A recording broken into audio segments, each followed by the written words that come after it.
This guy got thrown out of the kingdom like he didn't even matter. He was a dragon tamer who didn't just tame dragons, he claimed them. But then the world explodes with strange creatures and roaming spirits too. And to top it off, he can heal injuries like it's nothing. Boasts a ceiling artwork that could trap even the strongest living soul in an instant. And he tore through it all, shutting down every last thread of magic. He could whip up a potion, too, and even more than that.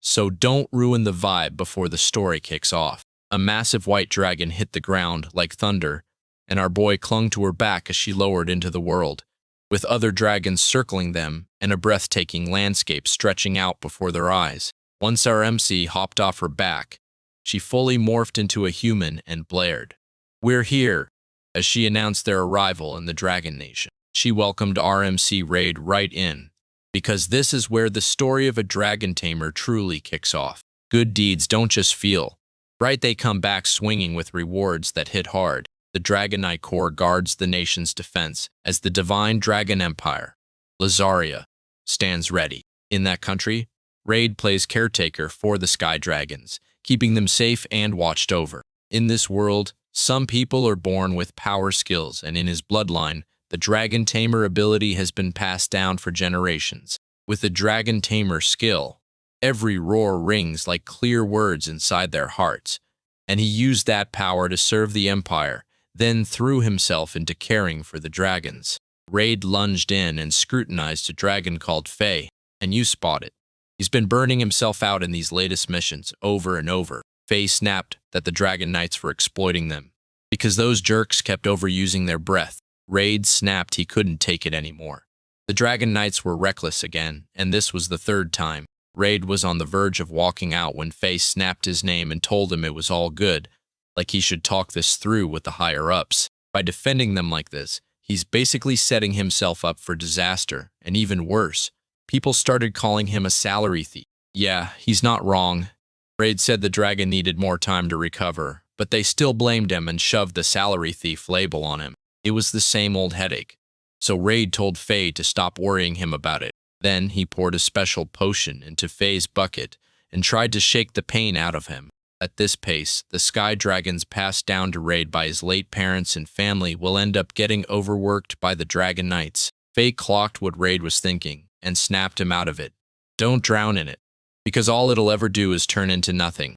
At that exact moment, the other dragons circling them erupted into motion. He called out to Raid, demanding his homemade potion and a whole stack of other stuff to boot. Raid rubbed his head when he saw around 50 Sky Dragons piling into his care, and at this pace, he'd be stuck pulling overtime again until midnight. He can keep pushing forward, because the Sky Dragons are right there with him. Fast forward, Raid ended up dragging through an all-nighter to the very end. Right when he was about to sort the potions, a knight stormed in to tell him the Emperor was summoning him. Raid snapped after him without a second thought, and then faced the 37th Emperor of Lazaria with a confident greeting. That fatty told Raid, "You're cut effective today." Raid's eyes went wide with pure shaking disbelief. So the Emperor lays it out. Because their Sky Dragons obey, anyone can handle them. And all the while, he's convinced the guy is just a smug salary thief. Raid snapped back that the Sky Dragons stayed so calm only because he using the Dragon Tamer skill reached them, earned their trust, and forged a bond with their hearts. And then the Emperor dismissed it as pure nonsense. You can't really chat with dragons, especially not when they've got money to burn on someone like him who's basically useless. They should have gone and grabbed brand new Sky Dragons instead. And the Chancellor nodded in agreement. And honestly, Raid's stupid need to play it safe and rest the dragons has only thrown everything off because of him. A bunch of the Sky Dragons couldn't even launch with the Dragon Knights, and Raid just scoffed at it, claiming it was ridiculous. After all, if the Emperor and the nobles can't keep proper knowledge about Sky Dragons straight in an empire powered by the Dragon Knight Corps, then what are they even doing? Anyway, they hauled him up for false reports and negligence. Normally, they'd slam down a death sentence, but the Emperor stepped in and refused to stain the Empire's soil with his filthy blood, so he ordered him out of the Empire for good. Raid couldn't wrap his head around it. Something about this felt dead wrong, and he knew it. His dad, a dragon tamer caretaker, was tight with the previous Emperor, two friends who understood each other far past titles and ranks, But ever since the old emperor died out of nowhere, and his son took the throne with the chancellor moving in and replacing everything, the whole world flipped on its head. He clocked the other officials nearby giggling, whispering, and clearly in on the whole scheme together. And with that, they warned him one more step onto the empire's land, and he'd get thrown out. And they made sure he left before the order could get any sharper. Raid slipped inside the place without a sound. The dragons had camped there, and then they snapped awake and woke everyone up to tell them he'd been fired from his role as the caretaker. They call it exile in the official books, but the truth is scarier if he even hints about the sky dragons to another country. They'll unleash pursuers fast, no delay. He knows it's sudden, but he's here anyway, coming to say goodbye to this life. The dragons exploded into pure chaos, and you could hear the plan click. He had to jump on their backs, bolt out before they crushed everything, because they'd help him for real. All he had to do was break the chains and crack open that door. Raid snapped at them to calm down, warning that if they didn't, every single one of them would be executed. Even if he managed to free them, the anti-dragon barriers would still knock some of them out sure as fate. He's grateful for the gesture, but he can't risk bringing all the ones he and his father raced into danger just to save himself. The dragons' heads plunged downward, crushed with helpless rage, because they couldn't even lift a finger to save Raid. And if he's leaving, does that mean they'll never see him again? Raid clenched his lips to hold back the tears, then broke into a grateful smile and thanked them for everything they'd done up to now. The dragons, stranded and alone, erupted into a bone-chilling roar. Hearing that, Raid clenched his teeth and refused to slow down. He couldn't let Faye and the others keep grieving like this. He swore he'd break free no matter what, and then the sprinting started.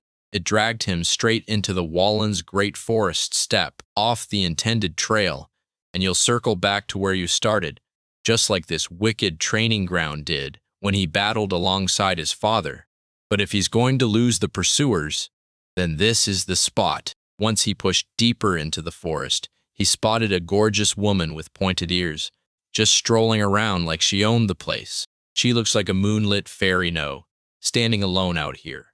That kind of silence will get her swarmed and attacked by monsters. Raid sprinted toward her, snatching her full attention. When she whipped around to face him, her eyes suddenly lit up like she knew him instantly, and she broke into a smile.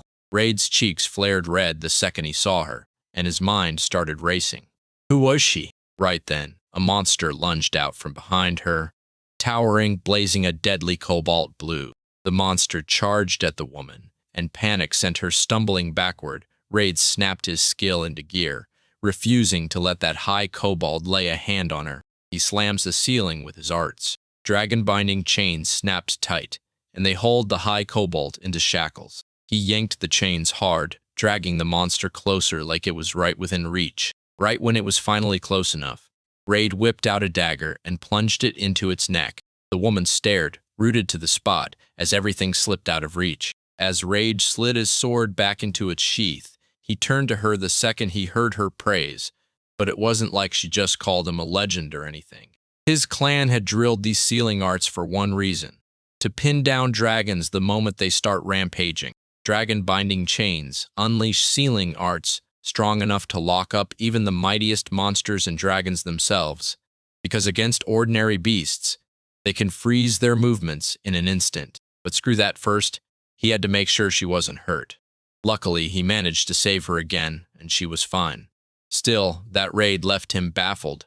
What did she mean, again? And could a sweet girl like her possibly have any link to a guy like him, drowning in overtime? She just figured it made sense, of course. He wouldn't recognize her, definitely not in this exact form. So she threw herself into a transformation, praying he'd remember her right then in that new form. She transformed into a four-legged creature, and wings burst from her back like they had a mind of their own, spreading in defiance of mass and volume, powered by some seriously advanced transformation magic. The pinnacle of dragonkind, an ancient dragon that's been alive since the dawn of time. The Empire's dragons are known as sky dragons, freshly evolved, brand new monsters that have only recently taken to the skies. But this one? This ancient dragon is straight out of myth. Is it possible she's the ancient dragon he rescued 3 years back? That's right, she's Luna.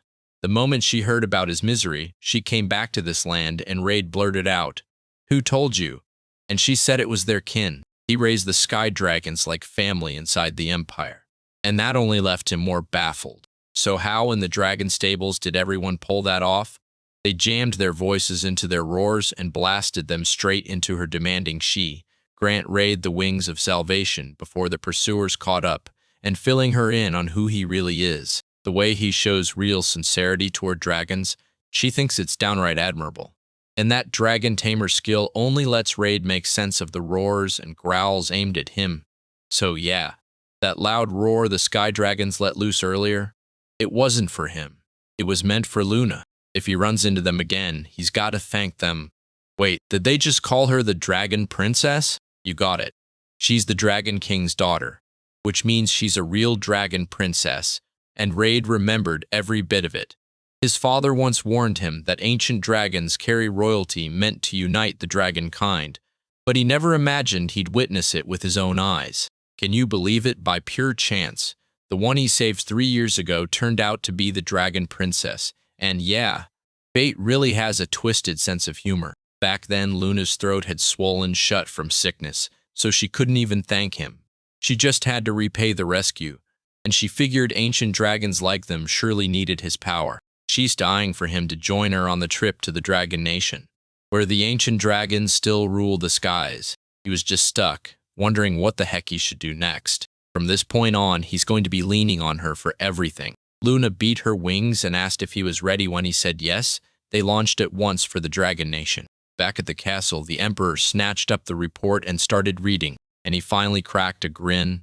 Every extra coin he'd been dumping into Raid was worth it, because now he could unleash it all on his true obsession, buying sky dragons. By now, the pursuers Raid launched after him should have already wiped him out, silencing him for good. Suddenly, a bone-rattling roar tore through the night, and the Emperor's wine went flying as he dropped it. The Chancellor bolted into his study, furious news exploding in his chest. Treason had surfaced. The Emperor snapped an order into his bones, call the Dragon Knights and crush it fast, whoever it was. The Chancellor opened his mouth to answer. A blazing fire tore through the room, and then a dragon leaned into that scorched wall behind the Emperor just to peek at what was left. He couldn't wrap his head around what he was seeing unfold right in front of him. The sky dragon, yeah, it looked exactly like Faye. Rage roared through it as it rampaged forward, smashing everything in its way.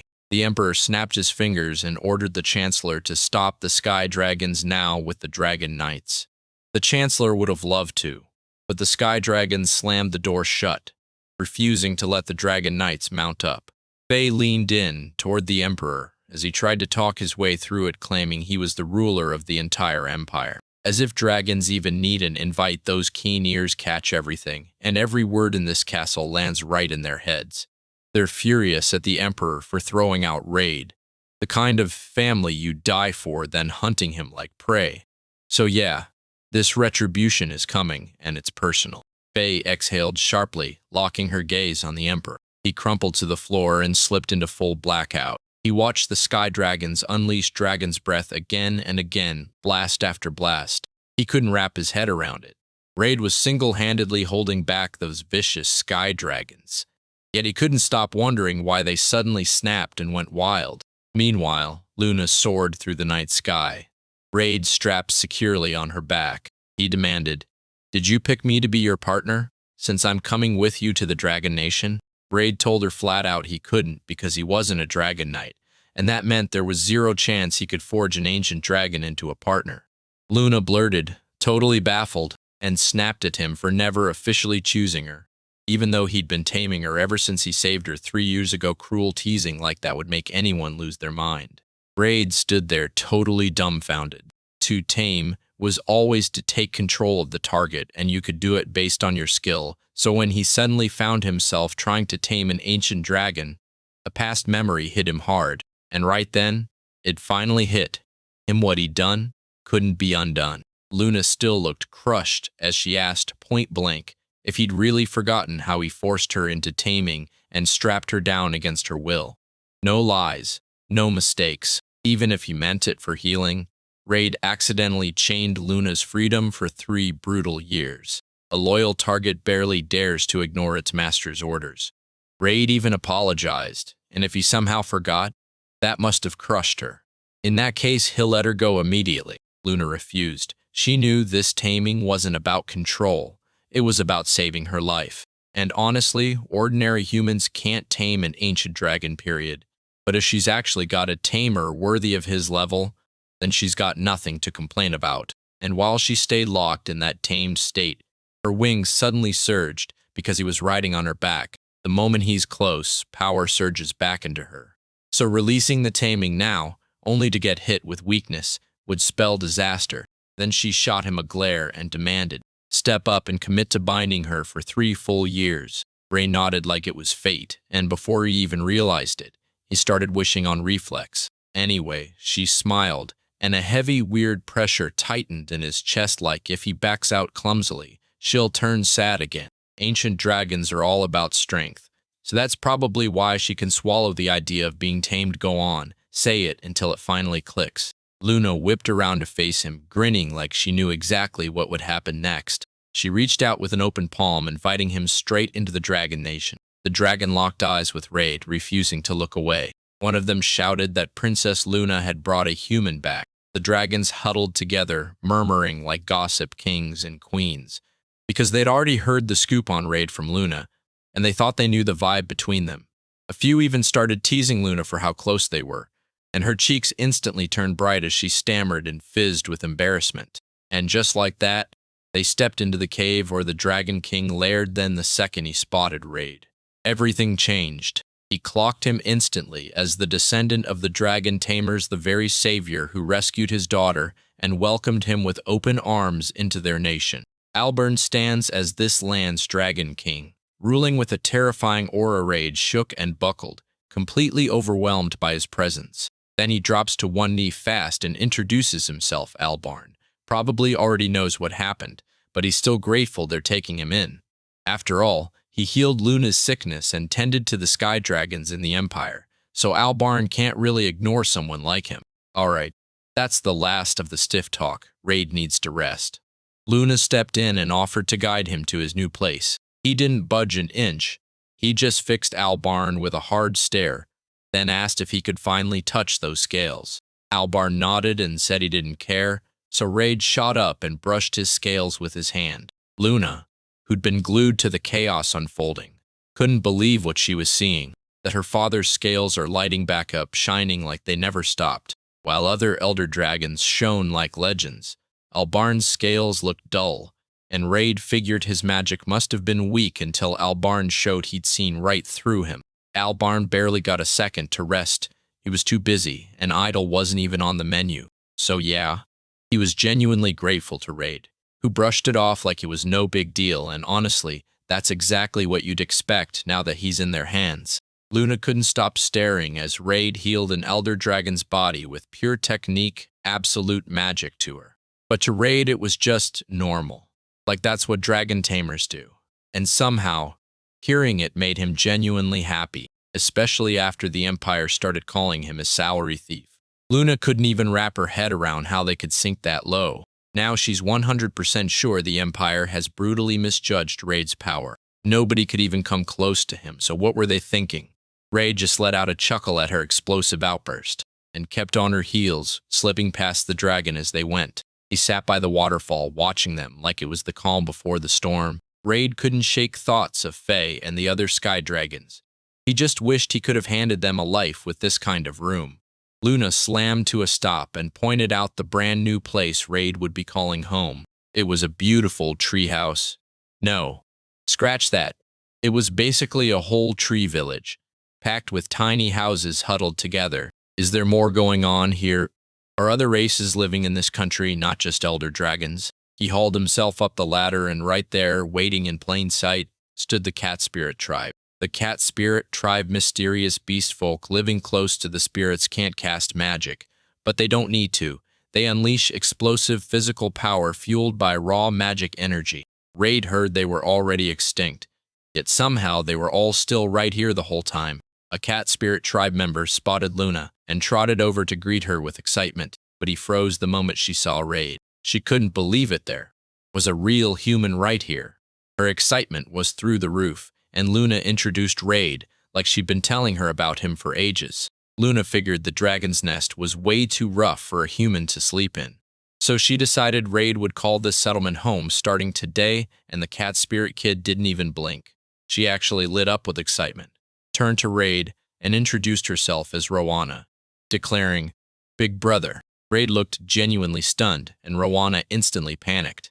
Maybe Big Brother wasn't right, but he quickly reassured her it was totally fine.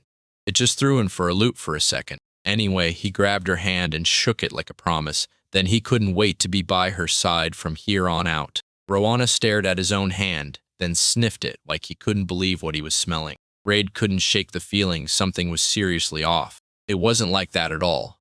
She just reeked of dragons, like a whole crowd of them. Maybe 100. He'd been taking care of the sky dragons solo the entire time, and Rowana couldn't help but think he was downright incredible. No wonder Luna's power has been exploding for the last 3 years. She won't stop bragging about it either. When Raid heard that, his face tightened like he was piecing something together, because that boost that helps you reach target's magic power and physical ability even works from a distance. If Luna's powers have bulged since 3 years ago, there's one glaring answer: is taming. And right behind him, Rowana's already thinking, if I get tamed by Raid too, maybe I'll level up the same way. So she told him, come with me. I need to get stronger. And Raid just waved his hand, caught in the thick of hesitation. He told her she'd have to obey her master the moment she got tamed, but Rwanda still pushed back. She swore it was okay because she could smell he wasn't some monster. And yeah, the cat spirit tribe can read people by scent, but even if she says that, he's still dead against it. So why is she begging so hard to get stronger? Luna finally spills the truth. The cat spirit tribe got ripped from their homeland when monsters surged in these past years, and they had to flee to the Dragonlands just to stay alive. That's why Rwanda aches to reclaim her homeland, so she grinds through relentless training every single day. Yep, that's the truth. If there's a way to get stronger fast, she'd snatch it up instantly, no hesitation. That's just who she is. And yeah, it's a cat, not a person. The heart of a cat. Still, Raid tells her to be a bit more careful because she's just a tiny child carrying the weight of her race, and she's already starting to break. Just like that. Alright, fine, he gets the whole situation. But as a dragon tamer, he can't promise he'll be able to tame her, so she needs to keep that in mind. Rowana told him it was totally okay. Taking care of 100 dragons sounds like a nightmare, so shouldn't this be easy for her? But once she frames it like that, Raid can't help but crave victory. Raid slammed his magic down and a glowing magic circle snapped open under Rowana's feet. They both shut their eyes tight, holding their breath, waiting for the perfect moment to strike right on cue. They finally lined up their life wavelengths, like the universe snapped into sync once they made it happen. Raid roared out the chant and sealed a contract, locking her under his control. A glowing choker of light snapped around Rwanda's neck, then vanished. Boom. That's the tame. Raid leaned in and asked how she was feeling. Rowana clenched and unclenched her fists, testing her strength, because power was definitely surging up inside her, and rushed over to test it real quick. She strode to a branch as thick as Raid's arm, and then cut it clean in half with her bare hands, no trouble at all. Raid looked like the shock had knocked the air out of him, while Luna radiated proud mama energy. Rowana stared at her own hand like it was magic, because it was, and that's her power. As she realized Raid wasn't just any ordinary guy, she grabbed his attention and asked, "Got any free time?" Because she's determined to level up stronger and stronger, no excuses. Meanwhile, deep inside the Lazaria Empire's isolated palace, everything feels way too quiet. After that day, the Dragon Knights raged, because their commands just wouldn't work anymore. If this keeps going, they'll never hold the line against the monsters pounding the borders. And the Emperor let out a furious click of his tongue. He already knows it all. The Chancellor politely urged them to move on, because if Raid's body still hadn't surfaced among the dead, then he might still be alive. So they demanded they drag him back, the traitor who ditched the Empire, and go out with him to cut the sky dragons down to silence. The Emperor could barely wrap his mind around the pure nonsense he was spewing. Come on, no way he actually thinks Raid can talk to the sky dragons, right? The Chancellor snapped back. This isn't about what you believe or don't. Dragons only started tearing everything apart after Raid, the one who had the skill, slipped out of the Empire. So no, they don't need to keep Raid around forever. They'll silence the Sky Dragons, wrest control back, and finally cut him loose for good. At last, the Emperor's lips curled into a smug smirk at his words. He agreed to hunt down Raid, then snapped his orders, grab that salary thief, and haul him back to make him sweat out every single coin they've paid him, no matter what. Even if it was just for show, Raid forced his head down. So if he wants payment, he'll have to settle for his head. Over the next few days, Raid slowly started feeling at home in his new life, like it finally clicked, just like he pulled off in the Empire. He brewed potions, desperate to seal up every wound the dragon had suffered, or they're haunted by sickness even after they heal the dragon's wound. A cat spirit tribe member thanked him, and he learned the harsh truth: cat folk pour almost all their mana into physical power, so real magic is barely within reach, which makes potion brewing a brutal grind for them. Raid brushed it off and said it was no big deal, because this little gift was just his thanks for feeding, clothing, and sheltering them. Rowanna's smile practically lit up the room. She was sure the Dragon Nation would be safe as long as Raid stayed with them. Raid just chuckled, brushing it off like she was overhyping it. But seriously, when was the last time he'd been recognized for his efforts like this? For the first time, a real smile lit up his face like he was ready to stay here forever. Luna heard him mumble under his breath, snatched his hand, and begged him to live in this country with her. They'll back him up too, because that sweet, pretty face has power even stronger than words. Raid shut his eyes and kept reminding himself, over and over, that Luna is his partner still. He had to seriously think about staying here. Right then, a monster's roar ripped through the air so close it rattled Luna's nerves, because lately the monsters have been going wild, and now huge ones are creeping in toward the Dragon Nation. A few scratches? No big deal. Raid's potions patched them right up, but seeing monsters closing in on the Elder Dragons has never happened before, and that fear hits hard in their hearts. Raid gets exactly what's going on, and because he's in debt to the Dragon Nation, he's determined to step up and do everything he can for its people. Alright, here's what he cooked up. He's got a plan, and he's going to take down every big monster around this place all by himself. Luna and Rwanda stared in total disbelief because he said it like it was nothing, even with doubts gnawing at them. The two slipped into the forest with Raid, hiding behind a tree as they watched a griffin stalk the area. Luna pressed Raid on whether he was truly serious about taming all those massive monsters. And Rwanda snapped back that monster taming isn't like dealing with beasts, especially not monsters as brutal as griffins, whose brutal magic throws the taming spell right back at you. Raid flashed a smug smirk, told them to chill, and said they'd just have to watch him handle it. He strode toward the griffin, and the moment he got close, it locked onto him. But it's already over. Raid fired his sealing art, and before he could finish, it was too late. Track down the body and stop it before it escapes and takes flight. Just like he did in Rwanda, he barked out chants and sealed a contract, taming that savage griffin, who dropped back onto the ground and rubbed its head against his palm. Raiden clenched his two wins, and even after they watched it with their own eyes, they still couldn't wrap their heads around how he tamed a griffon on the spot. El nem katabadi you dam on denium, ikidu the minute if you kibik. That's because Raid had already whipped griffins into submission during his training days, and it left Luna completely stunned. Even the oldest dragon shudders at monsters like that. What reckless madness. So what's he going to do now? Try to drive it off? Nope. Raid will command it to stand down against the Dragon Nation, then let it be. Rwanda blurted out, utterly baffled. Raid finally snapped the mystery into place. Griffins and other monsters stake out their own territory, and they instinctively steer clear of anyone stepping into it. So if this griffin turns into their ally, it'll stand guard over the whole region. And if it's going to stick around here, then it's got to have a real name. How about Fawn? The griffin roared, like it was roaring right along with the idea, before he took off. Alright, now it's time to hunt down and tame every huge monster lurking near the Dragon Nation, just like that. And in the little downtime between fights, Raid still managed to break and tame 20 massive monsters in just half a day.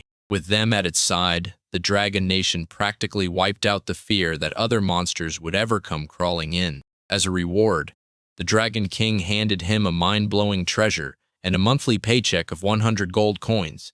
Basically an insane fortune. The moment word spread that Raid got exiled, the citizens of the Empire couldn't stop worrying, and that's exactly why monsters are creeping right up to their doorstep. Those sky dragons crammed under dragon manipulation magic are finally hitting their limit. And to make it worse, they're running out of healing potions too.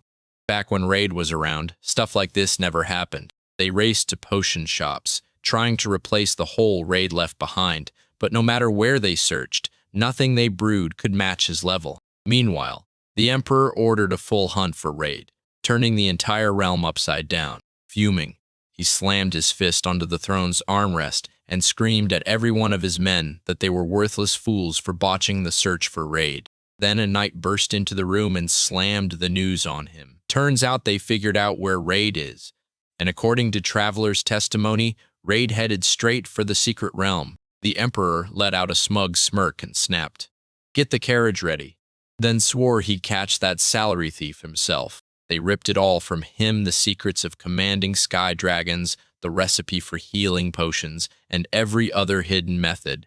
Because this time, he'd snap into action, find the perfect excuse, and execute him for sure. And Faye, hearing every last word through his amazing ears, roared so hard the sound tore through the sky. That roar slammed into Luna's ears, and she wasted no time. She rushed to Raid and warned him that the Emperor and his whole crew were on their way to seize him. That's right, no doubt at all, because the Empire's sky dragons screamed it to them with thunderous roars. Raid couldn't believe the Emperor would pull this. Doesn't the Empire have a pact with the ancient dragons that says, "Stay out of the secret realm"? And seriously, is he about to turn a blind eye to everything his ancestors have guarded for generations? Raid didn't want to drag Luna and the others into any pointless mess, so he decided to bolt from the Dragon Nation while he still had a chance when Albarn in his human form halted and told him, "Don't shoulder this alone now that I'm a resident of this country. We'll face it together." Then he snapped around to face everyone who just heard the tale. Rowana bursts out of a bush and immediately declares that they'll help Raid the second trouble hits. The dragons nodded in agreement because they owed him for the care he gave them, and thanks to Raid, those monsters aren't tearing into anyone anymore. And more than anything, Raid is Luna's lifesaver. She can't just leave him hanging when he needs her most. Then, it's decided, from this day on, they're going to drive back anyone who comes from the Divine Dragon Empire, to exile him anytime they want, then act like they can pull him back. Now let's see if they still think they can get away with this. A faint blush crept onto Raid's cheeks. He was genuinely grateful to everyone while the Emperor and the Dragon Knights rode out toward the secret realm. The Chancellor leaned toward the carriage window, staring at the sky dragons with a knot of worry in his chest, because just yesterday they'd flat out refused everything, and now they're standing there obediently taking the Dragon Knight's manipulation magic like it's nothing. And yeah, he can't shake the bad feeling that something is about to go horribly wrong. The Emperor flashed a sneer, wondering where Raid had vanished to, and you just know he's about to unleash brutal payback for dragging him this far. Suddenly, their carriage lurched as a swarm of griffins tore into them and attacked on sight. They tore into the carriage over and over until the earth under it split and cracked open, snapping the carriage free and hurling it straight off the cliff. The cowardly Emperor shouted for the Dragon Knights to help, but the griffins slammed the path shut and left them frozen in place. The carriage kept slipping off the cliff, slammed into the ground, and Raider's stomach dropped because Raid, still riding Luna through the sky, feared they'd just killed the Emperor and his men. But Luna snapped back that everyone was alive, reminding him they'd spared them, exactly because he ordered, "Don't take their lives." Then she slammed back onto the ground like a meteor hitting home, closing in on the wrecked carriage like a predator stalking its next meal. The worst part? The Emperor lived how his bro's still breathing. A dragon blasted him and he still tumbled off a cliff, so either he's got 9 lives or the universe hit plot armor on him. He hauled himself out of the carriage, then forced himself back to his feet. He spotted Raid, snapped into apology mode, and demanded he return to the Empire with him. Raid snapped his answer, refusing without even a second thought. How could he possibly forget the Emperor's unfair exile that sent him away? Yeah, if they're doing this, then he'll lay it out for him straight. He'll never serve him again. Not even if he tries to charm his way back. Not now. Not ever. The Emperor gritted his teeth, pure rage boiling like thunder, and commanded the Dragon Knights to slaughter Raid. The Elder Dragons couldn't even process it. He was really trying to force the Sky Dragons to attack the Raid, and that Emperor was pure poison. But don't worry. They're about to free the Sky Dragons. They swooped in hard, snatched the Dragon Knights right off the Sky Dragon's back, and hurled them aside. With that final burst, the dragon manipulation magic finally faded away. Then the Sky Dragons swooped in and teamed up with the rest, looming over the Emperor. The Emperor sobbed with fear, then actually ordered Raid to stop the dragon's eye immediately, because defying him was treason, straight up. Raid just grinned like he had no idea what was happening. He'd been banished from the Empire, right? So he wasn't an imperial subject anymore. At least that's what he was trying to imply. But the Emperor's rage flared, and he was seconds away from unleashing a deadly curse on Raid. When Luna raged and snapped the ground apart with a flick of her tail, she sent that cowardly Emperor whimpering in fear. Raid told Luna he was okay and to calm down, and she immediately obeyed. The Emperor's jaw dropped when the ancient dragon of all things finally stayed calm after Raid spoke. So yeah, he can actually talk to dragons, which means, as the Emperor, he commands Ray to call every dragon here and make them accept the Dragon Knight's orders and save his empire. Then he leaned in and warned him, if the dragons won't obey, the oncoming monsters will rip Imperial citizens apart, and Raid just froze, torn between refusing to comply and refusing to let innocent people pay the price. He spun around to Faye and the others, demanding what they thought, saying they were totally okay with shielding humans, because that's how they've been living this whole time. They can't stomach following that retarded Emperor any longer. Raid couldn't help but grin. The fact that they're openly saying protecting humans is okay proves how good they all are. But if it's the same treatment as before, they'll be pushed to the breaking point and their health will get wrecked. So Raid threw the idea out there, right then, laying out a cure upgrade plan for the Empire's Sky Dragons, and the Emperor will sign off on every last detail. But first, he's got to swear he'll never set his sights on Raid again, and he won't touch the secret realm. The Emperor scoffed right then, basically laughing at the idea that anyone would follow orders from a so-called salary thief like him. The instant he finished talking, a blazing beam of light tore through the space right beside him. It tore a hole in the ground, and it missed him by a hair. The Emperor crumpled to the floor in terror, pissing himself as panic took over. He shook as Albarn, still in his human skin, closed the distance, then it hit him. There's only one silver ancient dragon that can shapeshift into a person, and he couldn't accept it, could he? Albarn nodded to himself and boom announced, I'm the Dragon King. Long ago, he'd sworn a covenant with the Emperor of the Divine Dragon Empire, but this fool shattered it and blasted soldiers into this land. If Raid hadn't cut him off first, his body would have been dust by now. The Emperor shook with terror and broke down in sobs. If only he hadn't banished Raid in the first place. Then Raid pushed through a bold treatment improvement deal, hammering it into an agreement between the Emperor and the Sky Dragons. They even capped how many breath attacks could drain them, boosted their meals, and gave them more vacation time, stuff like that, so they could fight without breaking. And Raid shot Luna a grateful thanks for lending him their strength. Thanks to her and every soul in the Dragon Nation, this finally got settled without blowing up into chaos. Luna even waved it off, telling him it was no big deal and to stop shutting her out. And yeah, Rowana was itching to jump into the fight too, but the other Cat Spirit tribe members hauled her back in time. If that Emperor ever spotted the rare Cat Spirit tribe, trouble would explode instantly. So, honestly, Rowana and the others staying hidden was the best move. And with that, the Empire's hunt for Raid is over. His brand new life is finally starting. While another kingdom nearby was doing its own thing, a mysterious girl's figure loomed in the shadows like she just stepped out of a secret, charged like a maniac, gasping for breath, straight toward a dark alley.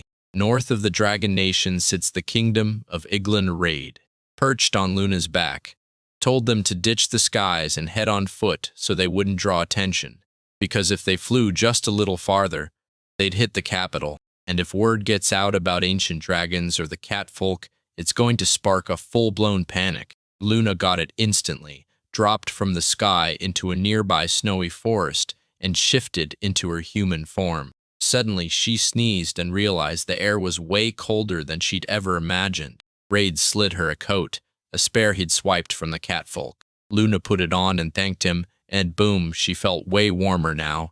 It's been just a few days since the Emperor's attack. Now they're rushing toward Falca, the Eagle Kingdom's royal capital, to snag ingredients for potions, and Rowana can't stop herself as she barrels forward, buzzing with excitement. So Luna had to snap her back before she got carried away, because they're riding out with Raid and his tamed beasts, all set to serve as his guards. Not because she just wanted to have fun with him. Judging by her grin, she's the one who can't wait. They keep moving until they finally hit the kingdom's gate, and just like that, he stepped into Falca crackling with life. Loud, bright, and buzzing with energy. Rowana spotted bird-like monsters in the streets and shot Raid a quick question. Was this really okay? Raid grinned and said it was fine. Those Simurgs are loyal beasts of the Kingdom of Eagle, and their feathers shield them from the cold. Rowana stared at him in disbelief. Like, how do you know all this? But it didn't even surprise her for long because he'd picked it up back when he first came here a few times, for work during his Empire days. Then, boom, a loud growl ripped out of Luna's stomach. Her cheeks flared red with embarrassment as she blurted out an apology, but the truth hit her fast.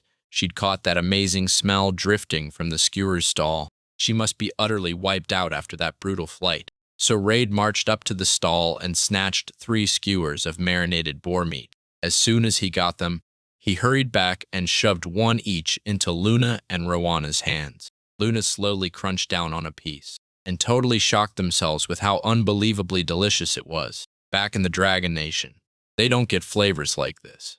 But Rowana, she just silently dug into the skewer. No words at all, like it was exactly her kind of feast. Once the skewers were gone, they hit the market hard, grabbing the last bits of shopping before sundown. They darted from stall to stall, grabbing everything they needed before the market could slip away. And before they knew it, they'd snagged way more than they planned right as they were about to cut through an alley. A mysterious girl collided with Raid, and even with her cloak hiding everything, he clocked those sharp-pointed ears so. Was she an elf? And there's a slave collar latched around her neck too.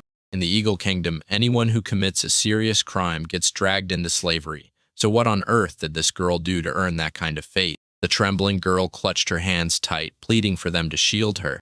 Right before they could move, a gang of men burst out of the alley and moved in on the girl. Luna begged for their help, and Ray instantly nodded along. Handing her over is basically a disaster waiting to happen, and it'll likely end in disaster either way. He unleashed his mana, snapped a magic circle into place, and then forced the Simurgs to obey, taming them and commanding them to send the men running. The Simurgs swooped in fast, crashing toward the 3 men who could do nothing but watch as Raid and the others slipped away.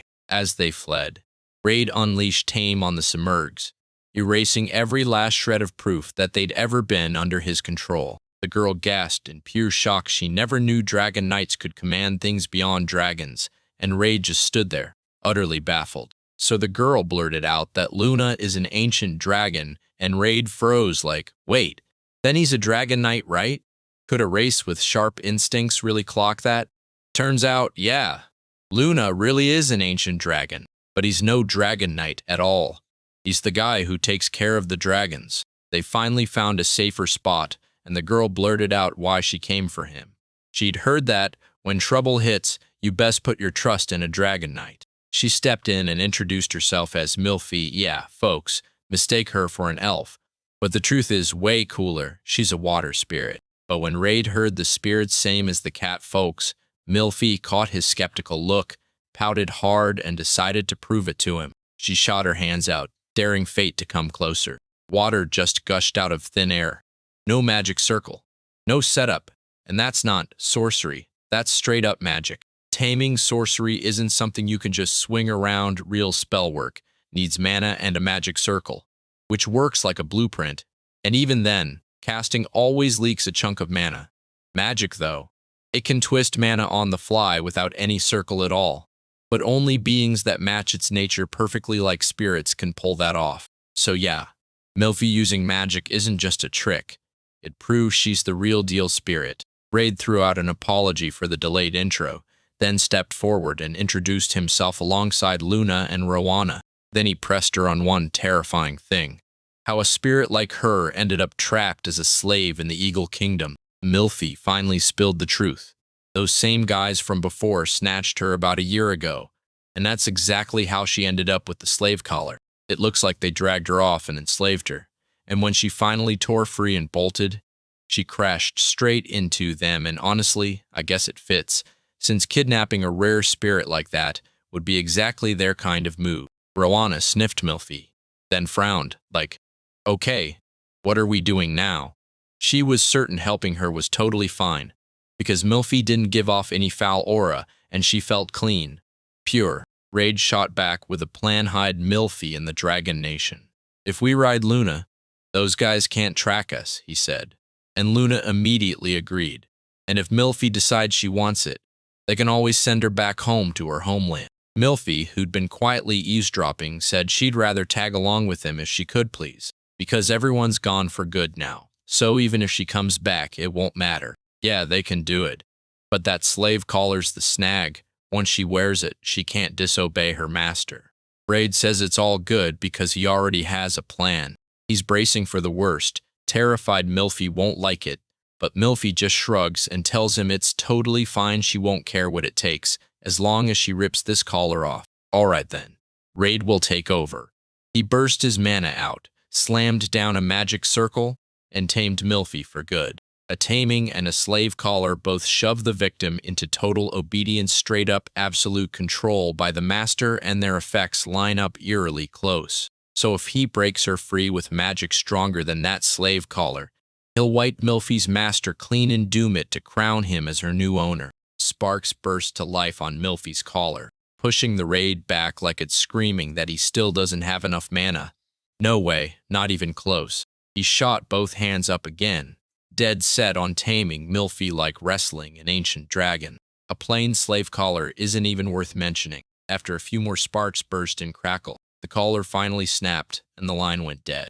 And it was swapped out for a choker that basically screams, she's one of Raid's tamed beasts.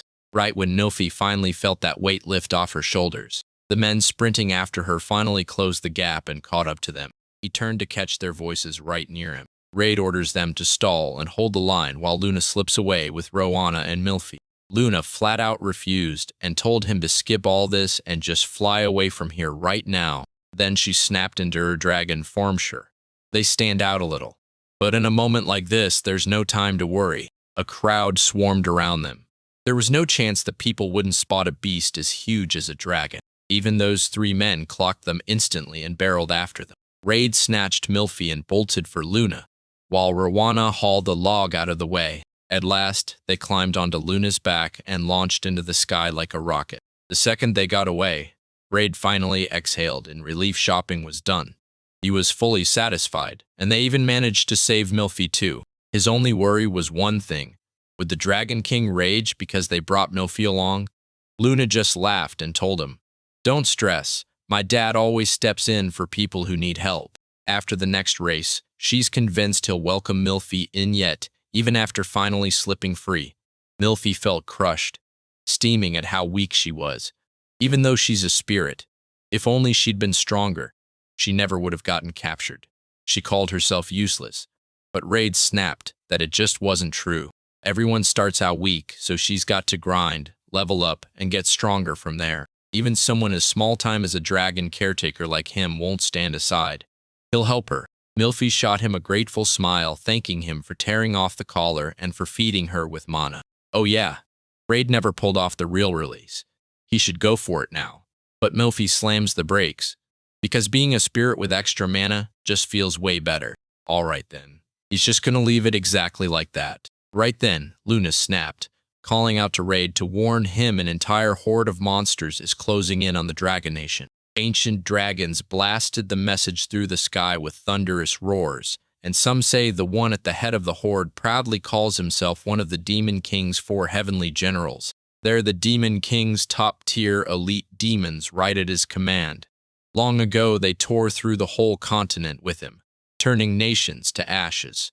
So when Raid discovered they're real, he didn't just blink, he was shocked, because he'd always thought they were nothing but bedtime stories meant to scare kids. Luna blurted that her father, Albarn, has secretly been eyeing the way monster activity has been exploding like it's a countdown to the Demon King's revival, and Raid was about to speak up when she cut him. He felt that menacing aura creeping up behind him and caught Rwanda wearing pure rage on her face. She insisted on tagging along to save everyone in danger, while Milfy flat out said she wanted to stay right by Raid's side. Ray froze, torn should he leave her with the catfolk village and hope for the best. But the thought of something going wrong hit hard, because if she stayed close, he could guard her himself. Seeing that worried look on his face, Luna urged them to loop around from the back, scout the scene, and map out the next move honestly.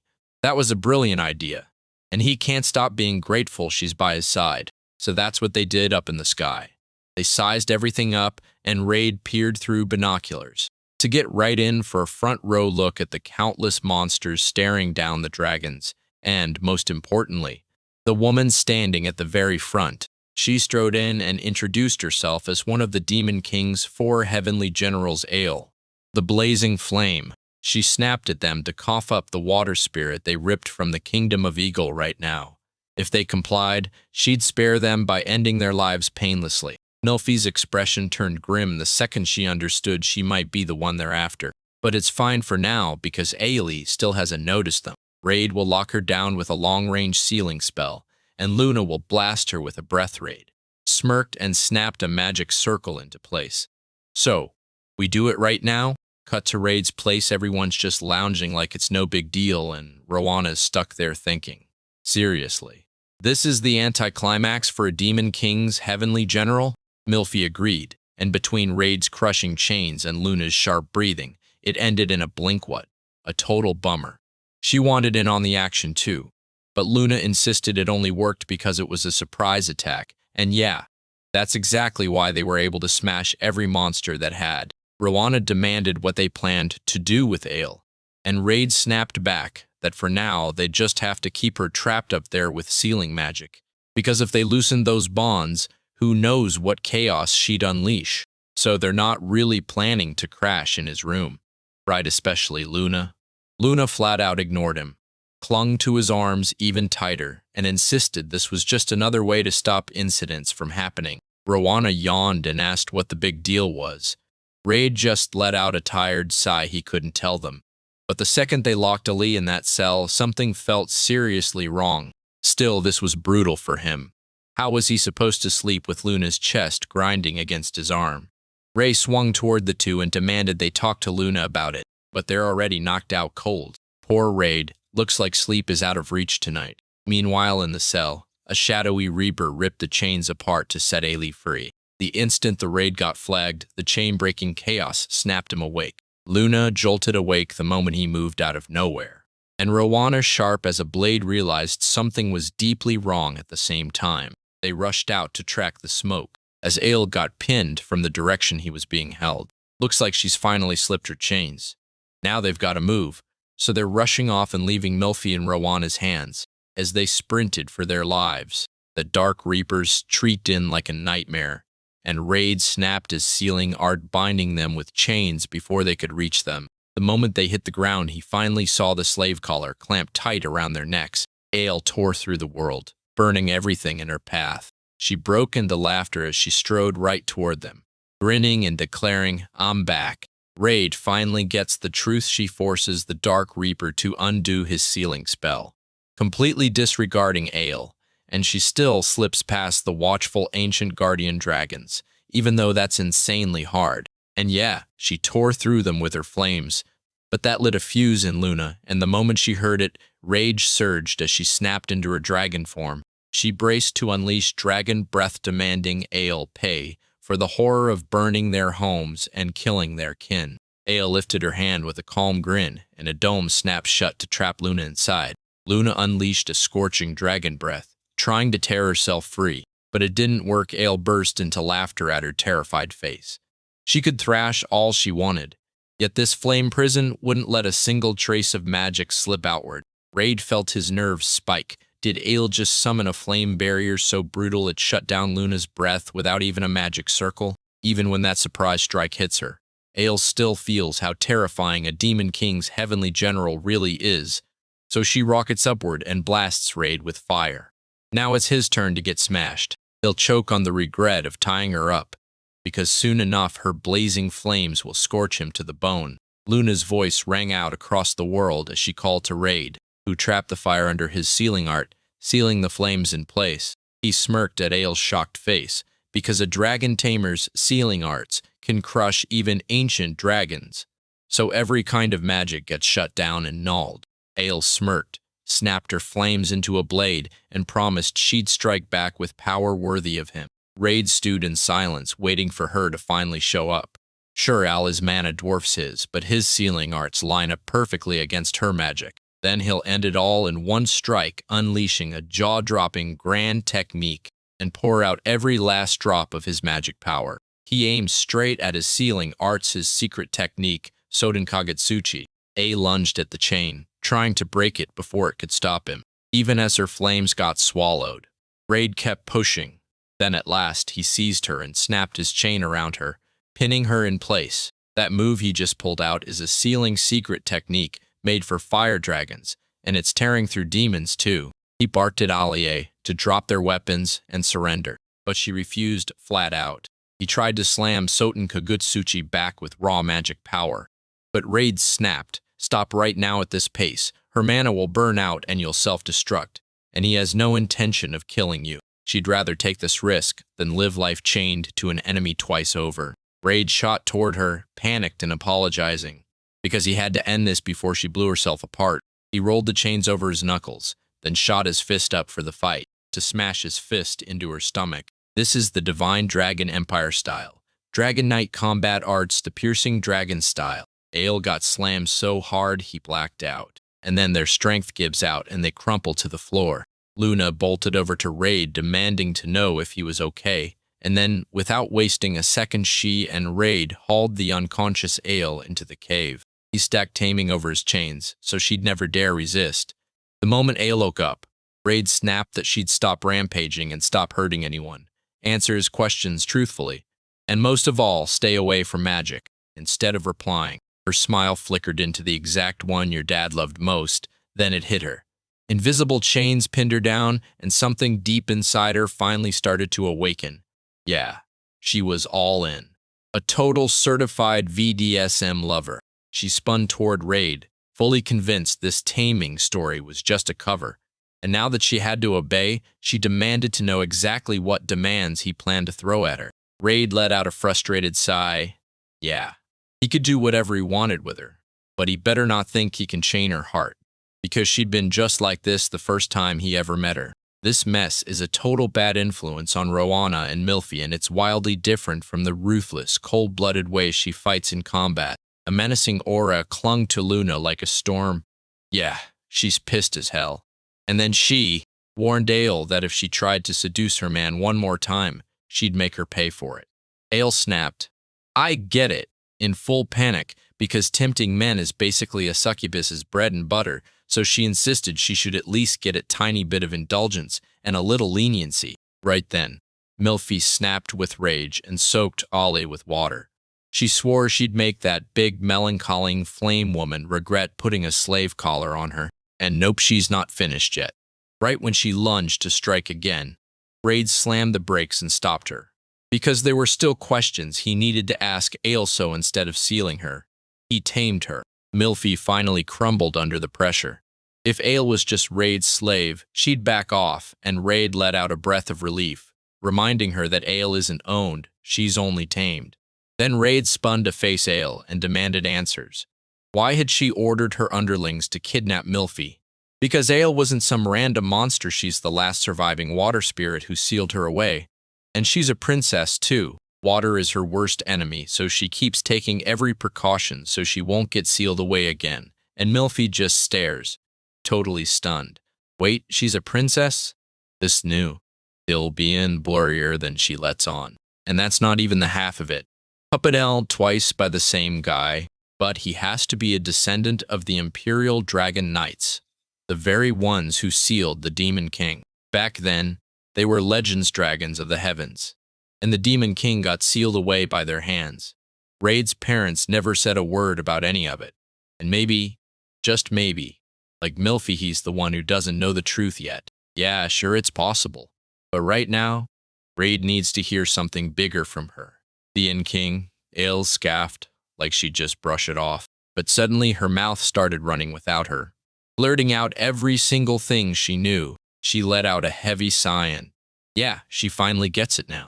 Ale started explaining that the monster's rampage is happening because the Demon King's ancient seal has finally cracked, and the Demon King's own presence has shaken everything loose. Raid demanded to know where the sealed Demon King was, but Ale had no clue. If she caught wind of it, she would have raced there herself already. Turns out the Demon King the Imperial Dragon Knights sealed is basically impossible to track. People even whisper that in ancient days he wielded power so massive he was one step away from conquering the whole continent. If that Demon King is about to crawl back to life, they've got to hunt down his seal before the demons find it, then rip him open and lock him back away again. Do the heavenly generals or more enemies besides her? Luna breathed out, thinking that this was exactly good news. If Ale is the only one still skilled, then they could still pull it off and win the moment they strike. They wish, and the twist hits hard. The final one of the 4 heavenly generals is a demon, throwing hands with the Demon King himself. If he shows up, even the dragon nation ruled by ancient dragons won't stand for long. All right then, they need to hunt down the Demon King's sealing place. For now, Luna nodded instantly, and they'll go beg the ancient dragons to help track it down. Raid threw out an apology for leaning on her too hard, and Luna couldn't help but chuckle. Because thanks to him, both she and the Dragon Nation are saved, so it's a clean tie. Then Rowana, who'd been standing quietly in the background, finally spoke up, apologizing for cutting in while everyone was still fired up. But she's begging Raid to step into the catfolk homeland, because there's someone over there she desperately needs his help with. Cut to Raid, and watch the whole gang soar on Luna perched atop another dragon's back. Malaria, the catfolk, sat right behind the Raid, watching everything unfold. She bowed, grateful enough to thank him for hauling her back home.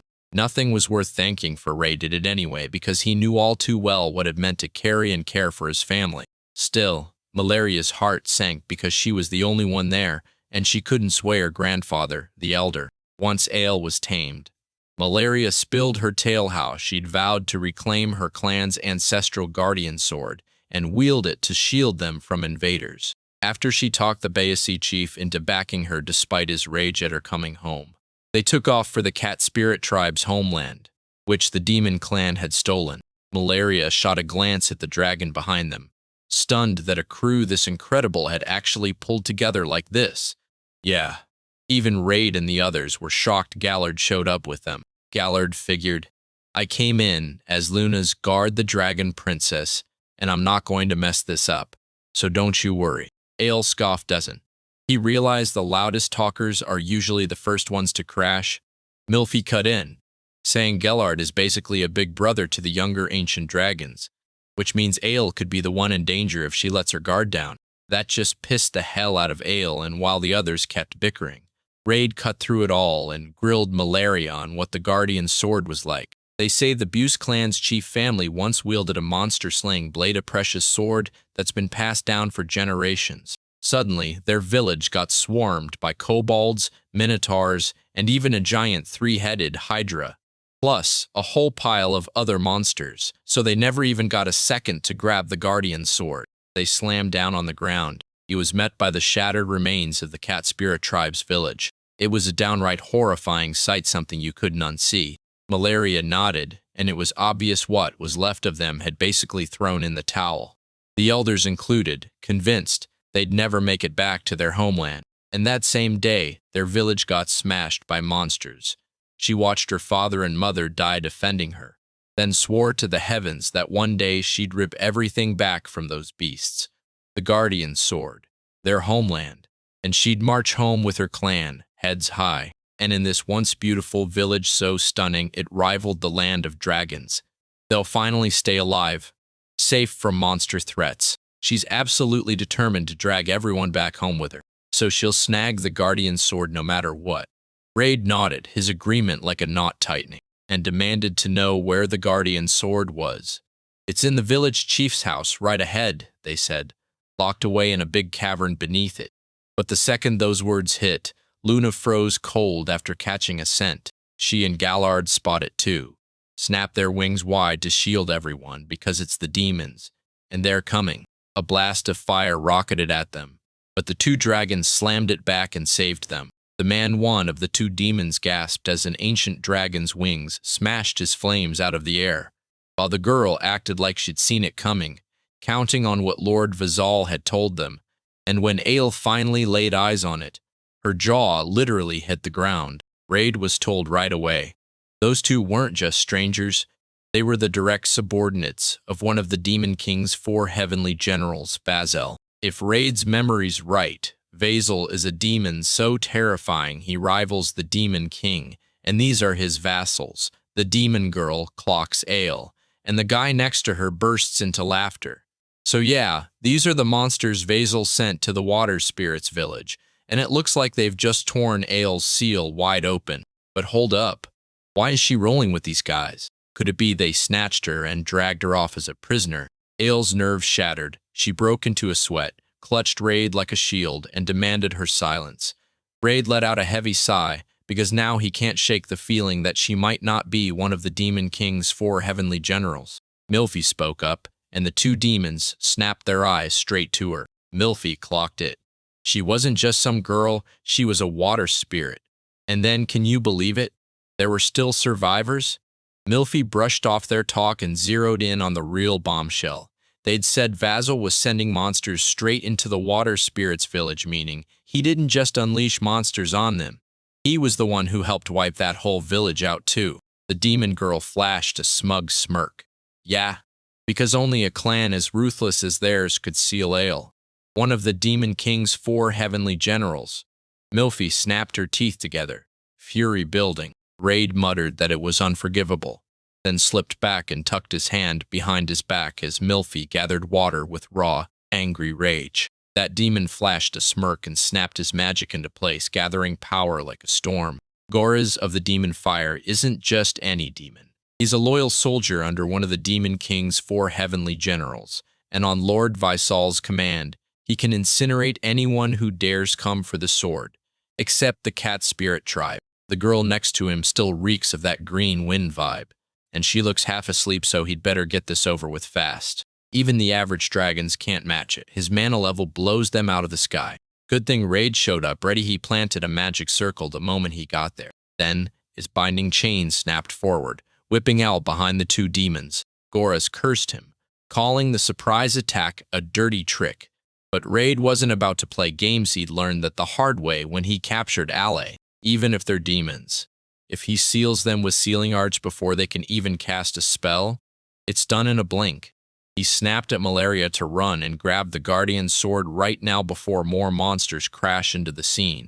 Right on cue, the 3-headed Hydra burst out like it owned the place along with a swarm of monsters that seemed to appear from thin air. Is it already too late?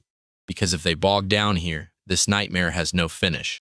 Raid told Gallard and Eel to grab Malaria and the rest, then charge ahead to secure the Guardian's sword.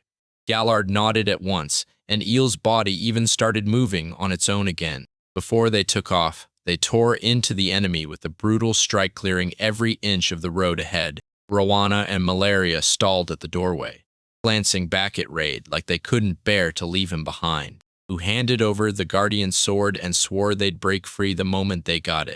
At last, the two bolted out to track down the Guardian's sword with Gallard and Ale. When they were finally alone, Raid shot Milphie a look he was begging for her to follow too.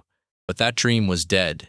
She wouldn't move until she had every last bit of them under her full control. Gora smirked, bragging that Raid's sealing technique is no normal trick but.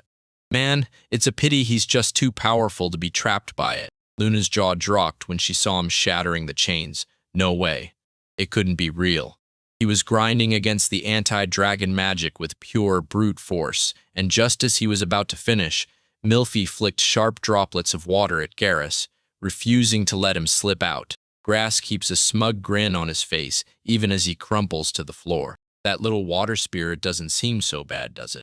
Meanwhile, Raid yanked out even more chains to lock Garrus down, and Garrus just couldn't believe it, like Raid had somehow found a whole new supply of chains to summon. And get this, those chains matched the ones that guy wears.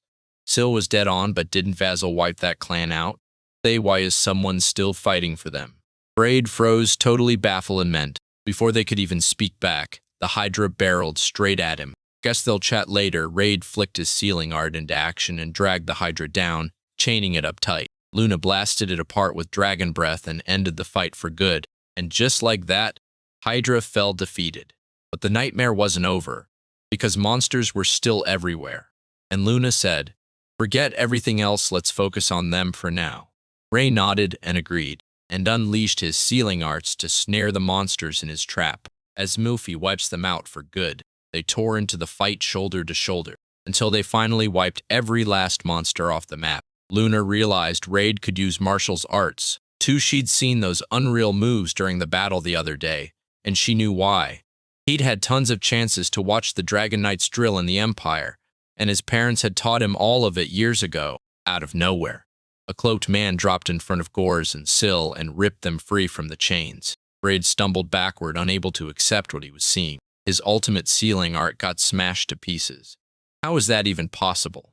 Grass grumbled under his breath, furious that the cloaked man took forever, because he was standing there drenched in sweat, sure they were finished. Fantorless, that mysterious man, leaned in and told them the Maniseal release was finally done. Then he spun to Raid, confirmed he was a sealing art user, and made it crystal clear his threat was maxed out. Fantorless vanished in a flash, then snapped back into view right in front of Raid, swinging his blade like he meant to end the fight in one hit. Luckily, Raid twisted out of the way at the very last second.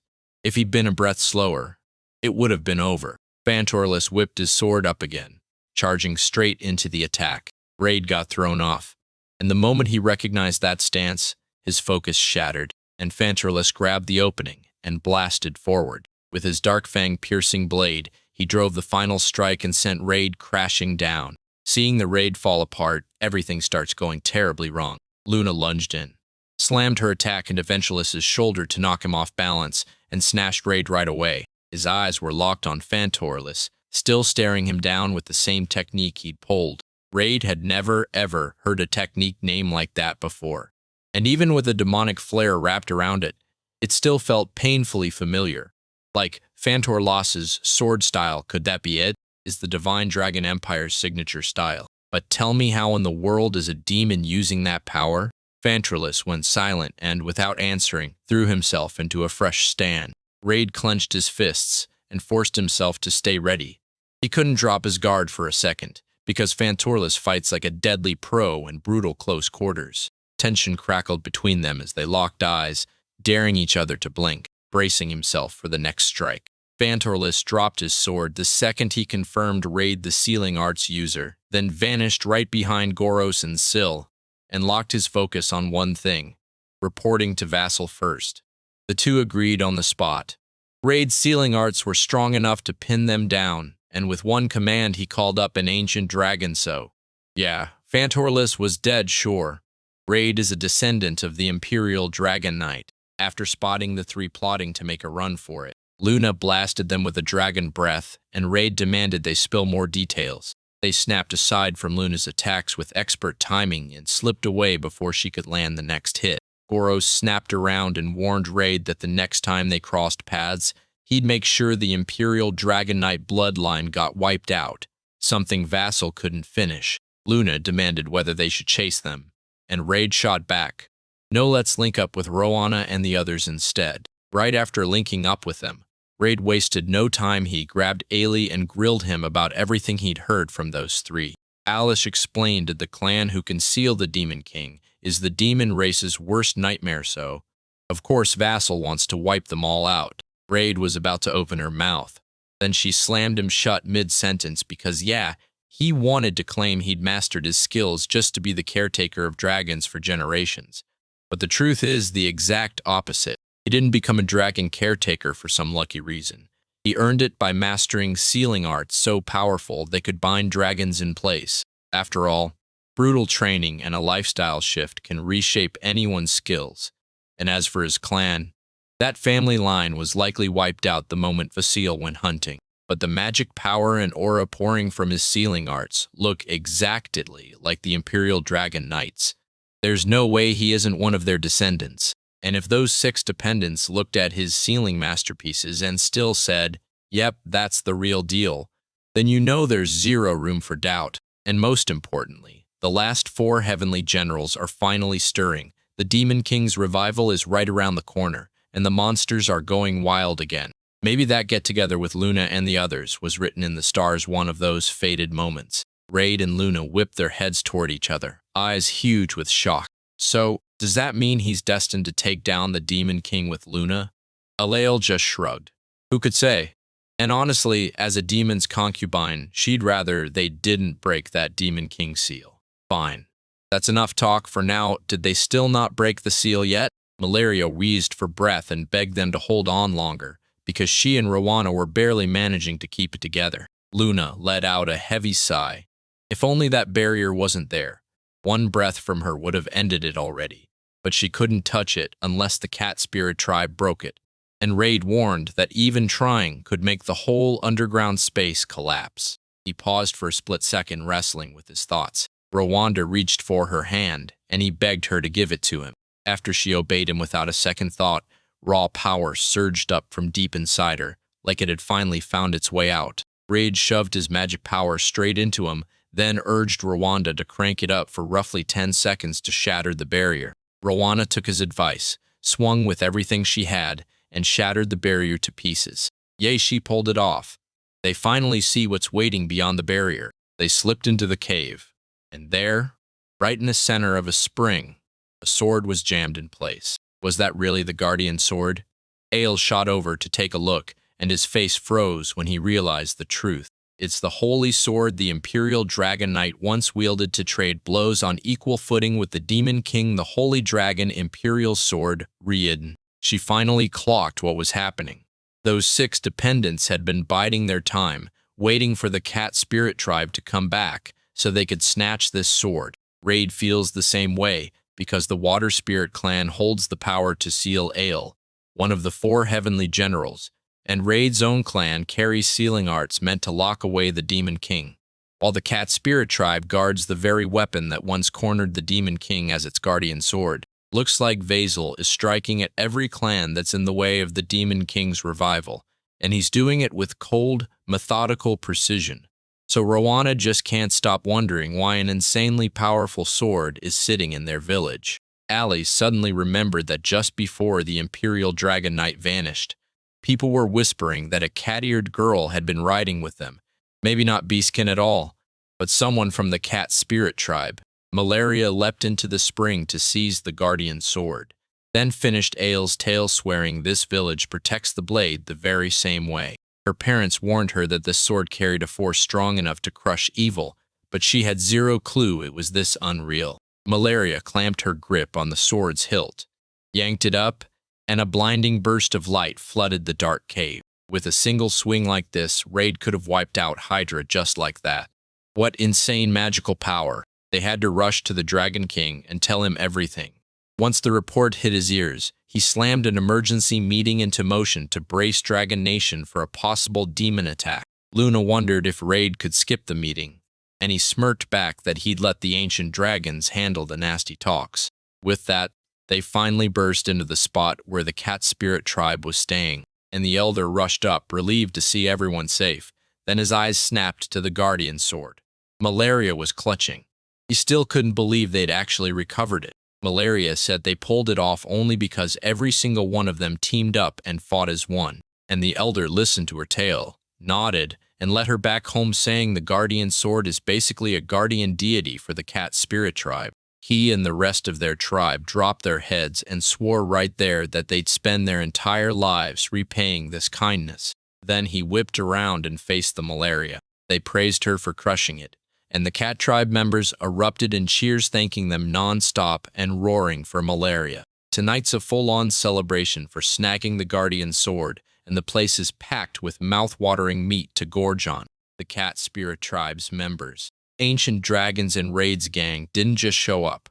They partied together, celebrating like legends. They devoured some seriously amazing food, then crashed into sleep like the happiest champions alive. Raid was genuinely thrilled that he'd finally moved to this country, while Garrus, Syl, and Faunterless rushed to Vizal with their report. The bloodline of the Imperial Dragon Knight lives on, carrying its legend into the future. Back in the Dragon Nation, Gallard started bragging like crazy, claiming Luna fought in the catfolk's homeland and didn't back an inch when demons came for her. And then he turned to the other ancient dragons and roared at them to throw their spirits into the fight too. One dragon swore those demons who laid hands on Luna wouldn't get away, while another raged that they'd even dare challenge Raid Luna's partner, her future husband, and that felt downright unforgivable. Hearing it, Luna blushed because and she buried her face in pure embarrassment. It's awesome they're motivated, but wait, Raid is her husband? Gallard snapped his head to the side, baffled. Was he missing something? They're way too close for that, aren't they? Raid insisted the species were different, and Gallard practically groaned, but that whole argument died instantly. Now that Luna can turn into a human, there's nothing standing between them anymore. But before he could finish his sentence, Malaria snapped and hurled a log straight at him. She demanded he stop while the kids were listening. Then Rowana shot forward, practically bursting with excitement, and sprinted straight into Raid for a big hug. Raid snapped her into a hug and wondered why it all led them here, then shrugged it off. Because it was nothing dramatic, just a routine report. Since the catfolk are guarding the Dragon Nation too, Raid got it so long as peace holds. That's all he's really chasing. Rwanda leaned in and promised, "You're good no matter what hits the fan. We've got your back and we'll protect you." Raid beamed at her with a gentle smile, and even patted her head. Just look at her. What an absolute cutie. Right then, a dragon snapped out a call to Luna, telling her the report their allies had just sent somewhere. A place had started leaking strong magic, the kind that felt like the Sealing Arts Raid's power, and Luna immediately demanded, "Which land is it?" The dragon snapped back that the Wallen's Great Forest was the place. Raid and Luna reconnected at that spot, but back then, she couldn't feel any sealing magic at all. So it looks like the Demon King might be sealed somewhere deep in the forest. And something leaked out. They should go investigate. They blasted toward the Wallen's sprawling forest. He tore himself away from the Dragon Nation and headed straight for the Cat Spirit Tribe's hands. Luna clocked Raid striding with total confidence and couldn't help thinking he already knew exactly where he was headed, because his father had drilled him on that old training spot they always used in the Divine Dragon Empire. Monsters never get close, so he figured this would be perfect. As a search base, Luna agreed in a heartbeat. A safe spot inside enemy territory is rare and life or death, but Malaria couldn't stop asking why they're hauling themselves all the way to the Great Forest just to train. Couldn't he just train in the open while tending the sky dragons? Raid grimaced, rubbed his cheek in shame, and admitted that every time he was over there, he always felt like he didn't belong. So he couldn't make a move in the open. He had no choice but to bury himself in work. Yeah, it looks like he's been taking a beating too. Raid felt the holy sword vibrate in midair, buzzing like it was alive. Turns out the magic has calmed down a ton since they first pulled it out, and Al tells you why this holy sword holds its power tight, saving it for the next crisis. But whether Raid can even tap into it comes down to his skill, and whether the blade chooses to accept him. Malaria shot a glare, then drew her sword, the catfolk's banner, because Ale insisted Raid could wield it through his bloodline. So she needed to shut her mouth instead of acting like she was judging him. Raid tried to soothe everyone, warning that loud sounds would drag monsters right to them. But the silence got worse, way too still. Milfy can't sense a single monster. And yeah, that's exactly the problem. With two ancient dragons looming in the sky, every monster would scatter like it had seen death itself. Raid didn't even clock it until this exact moment. So what if all those monsters have been surviving in this huge forest for ages because the sealed Demon King has been whispering into their heads? And if Ale's story is right, then his clan didn't just stumble into the wild. They turned this great forest into a training ground keeping a close watch on the seal and gearing up for war the moment disaster hits. Raid spun toward Luna the second he heard her call, and when she said the first spot they ever met and reunited could be where the Demon King is sealed, surprise hit her like a jolt. It's like fate is gripping everything in its hands. Raid charged into the deeper forest, blazing the trail as they followed. He told them it was just up ahead, and that only made malaria even more confusing, because to her, it didn't look like a destination at all. They stepped into the open area, and right there in the middle of spring towered a monolith, standing as tall as a challenge. Luna leaned in and demanded, "Raid, what is this?" Because she could feel a weird, powerful magic pulsing from it. That spot right there is the heart of the barrier around this training ground. It's built to slam the doors and keep every monster out. Raid waded into the water, charging straight toward the monolith. Nostalgia hit like a wave. He dug a cloth out of his pocket and started wiping it, the same family heirloom they've guarded for generations. Even when he first came here with his father, they cleaned it just like this. Suddenly, the monolith erupted in blinding light and the Raid got thrown into total shock. Luna closed in on him, fired off a question about that weird, flickering pattern, but Raid was clueless. He'd never seen it shine like this. A breath through the air from behind them. It came from Malaria. Raid snapped her attention to the holy sword blazing bright, and then, out of nowhere, a strange voice cut in. The time had arrived. Now that Raid had shown up carrying Re-Eden, Raid scanned the area, hunting for who else was there, and the monolith's top blazed bright in the light. A black-haired man suddenly materialized out of thin air. Mikazuchi himself, an Imperial Dragon Knight back when legends still ruled the world. Now he's stuck here like a ghost, chained to this magic stone and ale, who'd been silent for ages, blurted out in pure shock, unable to believe Mikazuchi was still clinging to this world with nothing but his soul. Mikazuchi recognized her and greeted Ale, and she looks exactly the same as before because of course she would, being sealed, but then the real question hit. What on earth could he possibly do now? Could he have finally arrived to ruin her? Mikazuchi burst into laughter. Her delusions were still the same. The smear and blur. Turns out, he really is nothing but a soul. Mikazuchi shot a worried look at his own hand, because it looked like his time was running out fast.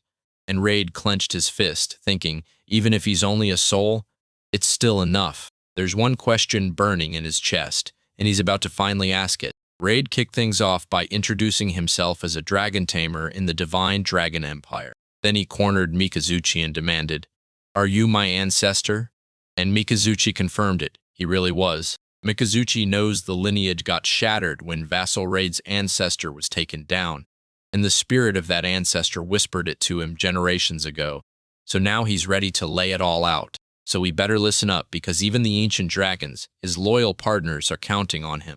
Truth is, that Demon King is half human and half demon, plus a far-off relative from their own clan. Mikazuchi tried to make his clan wipe out that shame, but sealing him meant sacrificing his own life, and that was the best he could do. All he managed was to stall the disaster, until even his soul got trapped in this. Raid finally gets what his clan was made for, but one burning question won't leave him alone. Why did they end up as dragon tamers for the Divine Dragon Empire? Mikazuchi told us they started out in an eastern island kingdom, but to take down the Demon King, they had to sail across the sea. Then one of them struck a deal with a dragon, borrowed its wings, and that moment is the real first spark of the Dragon Tamer legend. After Vassal died and nearly wiped out the clan, the Divine Dragon Empire picked out the few who could master dragons, so their bloodline lived on, reborn as the caretakers who watched over them. Across generations, Raid's skill didn't just appear, it got passed down like blood, and that's why Ale was right. Their clan's roots were sealing arts. Yeah, and every soul that fled to the Empire never forgot that spring, so they passed it down for generations, sending their descendants to stand watch. That's why this place isn't just a training ground. The monolith is a living bridge that carries Mikazuchi's will to his people. And it also marks the doorway into the other world, where the Demon King is sealed. Only the clan members who know the hidden route can reach this spring. But the key info about the Demon King got erased somewhere along the way. Then days turned into months. The seal started to crack, and he was left completely at a loss. Then Raid burst in, clutching Raiden in his hands like the heavens had singled them out, like destiny itself had arrived to guide them. Raid watched Mikazuchi's silhouette blur and knew his soul couldn't last much longer. So he pushed through, firing one final question. What was he supposed to do about the Demon King? Mikazuchi snapped back that he'd better wield the Divine Dragon Emperor's sword and carve a path straight to the Demon King's destruction. As that seal crumbles, a shot at killing him opens up right through the crack. The sword's power, the one he bled out while fighting the Demon King, should have long since come roaring back after all these years. So, can he actually pull it off? Ray didn't even pause. He said yes on the spot, because if he can take down the Demon King, everyone gets to live in peace. Honestly, he'd love to march in and beat him right now. Like, instant. Mikazuchi shut his eyes, soaking it all in with relief, genuinely grateful for that choice. And then, right when things felt settled, a voice cut straight into their conversation and slammed the monolith off in the blink of an eye, making it topple over. Raid stumbled back, eyes blazing wide just moments ago. That monolith shattered. Or did someone slice it down? He couldn't believe it. The magic stone the Imperial Dragon Knight picked to trap his soul got shattered with one brutal strike, and that monster demon who brought it down stood between them, locking eyes with Mikazuchi, right there in front of his mind. It felt like ages since he'd last seen him. He's been holding his breath for the exact moment he finally appears, because that cursed power and presence is about to crash the scene. The barrier guarding the great forest started to split wide open. Mikazuchi couldn't believe it. How the heck did Vasil get inside here? So what about those ancient dragons guarding the outside, just waiting there? He spun around to make sure they were okay and froze, because a whole horde of monsters was tearing into them. And the 6 deadly sword demon vassals too. Mikazuchi snapped his tongue in frustration at how perfectly Vasil was ready, but he sure didn't waste his own past few hundred years either. Then Vasil's eyes narrowed on Mikazuchi. Stunned, the Demon King had been sealed in a completely different dimension. He inched closer, like every step was a warning. Each step sucks the life right out of the trees, and how sinister just leaks that insane, crushing, demonic power. Raid feels gut-punched for Ale because the vassals he's dealing with are on a whole other level. Mikazuchi snapped at Raid to watch his step, because one mistake could cost him everything. Since Vasil once walked the earth as a human, he forged the Divine Dragon Empire style crafted by a real warrior. Raid was left in total shock when he discovered Vasil's real identity. That's why his vassals could tap into the Divine Dragon Empire style too. Then one of them snapped to Raid, stared back with a blank face, and insisted, "I don't see a single trace that you're even a Mikazuchi descendant." Vasil thrust his sword into the air, ready for whatever came next. He summons a dragon with the Divine Dragon Empire's Dragon Knight sword style, then unleashes Dragon Claw, swift descent. Raid cranked his body back and swung his foot wide, blasting Vasil with a devastating kick from the Divine Dragon Empire style. Dragon Knight combat arts. The dragon wing waltzed yet before his foot could even touch his opponent. He rocketed backward, foot mangled and broken, and the blade slammed into the ground, but it never even grazed him. What the heck happened? Mikazuchi's face tightened with worry as he said the raids had been wiped out by a surge of overflowing demonic power. Vasil's sword in his hand isn't just any blade. It was forged as the twin to the Holy Dragon Sovereign's sword, Raiden, alongside the Holy Dragon Emperor's Rei Shangri-La. And even after demonic corruption twisted it, it was still born to cut down demons, its exact counterpart, which is why it hits with terrifying strength. Still, slicing someone clean just using demonic power? That's straight up insane. Vasil hurled his sword toward Raid again. Raid lunged to shield himself, but the impact slammed him hard back against a nearby tree. Vasil strolled toward Raid, blood spurting from his coughing, because before the Demon King's grand return, he planned to hand over the last drop of Mikazuchi's bloodline. Bloodstained, the Raid panted, hard stunned by one brutal question. How could Vasil, the master who helped co-found the Divine Dragon Empire style, just throw away his humanity and turn demon? The answer? Simple. Sure, a human's life is painfully short, but the Demon King tossed him a single true wish, an eternity to chase the absolute top of his craft. Luna and Gallard readied dragon breath, because she would never let a battle-crazed fiend like him so much as touch Raid. Basil froze their breaths cold, with dragon-clawed gyre no sweat, no hesitation. Gallard's brain just couldn't process what he was seeing. Is he serious? He just swatted away their breaths like it was nothing.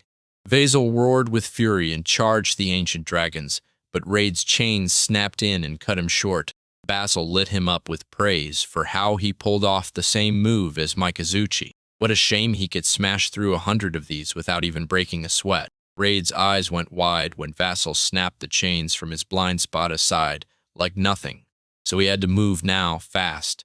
He shot Ale a command and told her to burn them. Ale shot Vassal a nervous, "Don't misread me," then snapped at Raid, roaring that just because she'd been tamed didn't mean he could mess with her body. But it was already too late. She'd launched an attack straight at Vassal. Gallard couldn't stop wondering whether they'd finally caught up to him. But no, Vassal cut through the flames in one brutal sword swing and escaped. He smirked, staring up at Ollie like he already knew the ending because he'd cut down a traitor like her right here, right now, and she was totally effing done for. Everyone froze in place, and it hit them all at once. Vassal wasn't just a foe. He was way bigger, way stronger than they ever dreamed. At that exact moment, Malaria bolted forward and shoved Riordan into Raid's grip. Is it because he's Mikazuchi's descendant plus a royal dragon knight's bloodline? Because right now, it feels like he's finally ready to rip open the sword's real power. But the only divine dragon empire skill he can use is hand-to-hand combat. So tell me, can he really pull it off? Can he slice up that monster using sword moves he never even learned? Mikazuchi, who'd been watching this whole time in silence, finally stepped up to Raid and said there's only one way to bring down Vassal. He'd hand Raid a slice of his memories and hard-won experience, fused to his power, but it would burn out in minutes. Then the backlash would wipe Mikazuchi from existence, and that was the end of his guidance. Raid's the only one who can slice Basil down, so he has to do it. Right now, for the sake of tomorrow. He's got to let his resolve blaze bright again. Raid sighed. So that's what you're calling it, because you're chasing a better tomorrow, right? Up to now, everything was all about his ancestors' roots and the survival of his people. Big, myth-like tales that didn't even feel real. But yeah, things are different now. The reason for all this pain is standing right in front of him, staring him down. Basil's an enemy sent to wipe them out so they don't have time to panic. They fight back and beat him to survive. He's made his choice. Now he's set to steal Mikazuchi's power. Mikazuchi grinned as the clouds peeled away, and right then, yeah, it was time to go. Raid froze in place, bathed in a blinding light that swallowed him whole. Mikazuchi's mind floods with battle-hardened knowledge, and a colossal surge of demonic power barrels into him. Now he can finally square up and compete. With Luna riding beside him, Raid swung up and climbed onto her back, unsheathing, Riordan. Vassal wore a sneer like it was stitched to his face as Raid and Luna surged toward him, the second coming of that Dragon Knight. So it's a revival, huh? Mikazuchi used a move like this to pump up his power, and honestly, he's blowing past every expectation. Raid wrapped his hand against Luna's back, telling her to go show Vassal what they're really made of. Then he swallowed his apology and added that she'll have to stay right beside him and carry it all the way through to the end. Luna shot forward on his command. The Royal Dragon Knight is charging in. Vassal just scoffed, eyes glinting like, finally, a real match. He's ready to take that challenge. Vassal swung his blade and unleashed a storm of rocks at them, powered by the Divine Dragon Empire's Dragon Knight swordsmanship. Scale gleam, moonbreaker shine through, break the sky, and leave them trembling in your wake. Luna snapped out of the way of every single one. She swung her mouth wide to blast dragon breath, and there was no way, no how, she'd let Vassal so much as touch Raid, not even with the tip of his sword. Vassal tried to dodge, but fate slammed into him. He'd already been hit on the shoulder. Now they're grinding his nerves to dust, especially that brat, Raid, teaming up with 1,000 of his techniques. Raid yells that Vassal misjudged them, but even 10,000 of his moves can't touch them anymore. Mikazuchi's memories blasted into Raid's head, and the second he understood, he triggered the sealing art, Esoterica, Yari Kishin. A black hole suddenly ripped open behind Vassal. Chains burst from within and snapped tight around him, trapping him in place. This is the arcane craft that trapped the Demon King away forever, and the same curse that's yanking Vasil into a brand new dimension. Basil planted his feet and sneered like some petty trick could ever bring him down. Then, when he bolted, Rage shot forward with a brutal lunge and snapped Vasil's blade out of the way with a lightning-fast parry. Right then, Basil snapped. He finally understood something. These cursed chains siphoned demonic power right out of him. What a nightmare. Raid got shoved back and immediately slid into another fighting stance. Even with Vasil's movements tied down and his power strangled, he's still batting away every attack like he's unstoppable. What a monster. At this pace, is Raid about to bust free from that sealing art that's draining almost all his power? And once it's used, Raid can't trigger it again because Mikazuchi's power is about to vanish. This is maddening. There it is, the dimension, right in front of them. But he can't shove Vasil at all. Vasil is just too damn strong. Vasil let out a sharp snicker, just a pathetic knockoff of Mikazuchi. And seriously, is this all he's got? Luna and Dalar were stuck, because if they let loose their breaths right now, the whole seal would crack wide open. Malaria couldn't pin him down anymore, and Raid was getting tossed around meanwhile. Vasil just cackled at these clueless fools. And you still dare to go toe-to-toe with him when you're this weak. Right then, Milphie slammed Vasil with a brutal blast of water. She's set on wiping out the enemy of her clan right here. No hesitation, no mercy. Milphie's fault. Vasil got shoved right back toward that black hole. Panic slamming into him as he snapped at Milphie to get out of his way and spat that she was a pathetic water spirit remnant. And turns out, that remnant is the one now cornering him. She blurted out to Raid, and he snapped his sword back into its sheath, and then he snapped his fists up. Vasil's eyes widened. He knew that stance. Mikazuchi had used the exact same one before. This is impossible. He poured out everything and still wrestled power beyond the ancient dragons. So what, just to get crushed? To lose again? And after all that, he's still not Mikazuchi's equal. Even now, flash back to when they were still Dragon Knights. Every time Vasil dueled Mikazuchi, he got wiped. Again and again. This guy's on another level. He hauled himself all the way from the east just to take down the Demon King, and that's insane. Meanwhile, Vasil was supposed to be the Divine Dragon Empire's strongest knight, but come on, he's just pathetic. Even with their rivalry burning hot, the two still found ways to hang out, because Mikazuchi was grateful to Vasil for stepping in, since it's his help that's pushing Mikazuchi's fighting techniques against the Demon King almost to completion. Vasil snapped into a frown, insisting it was all meant to beat him and prove he was above the rest. They'd clash again and again and again, and every single time, Vasil would end up getting crushed. Then the Demon King reached out and asked if killing him was the one thing he truly wanted. Boom. His resolve crumbled, and he bolted away, swallowing his humanity in the rush. Vasil's past crashed into view, because Mikazuchi's memories were the window showing it. So yeah, that's what it came down to. He tossed his humanity aside just to get the chance to take down Mikazuchi, because pride alone would have never let him swallow defeat. Raid blurted, "How could you do this?" Because Vasil clearly hadn't trained enough. He was getting crushed by him.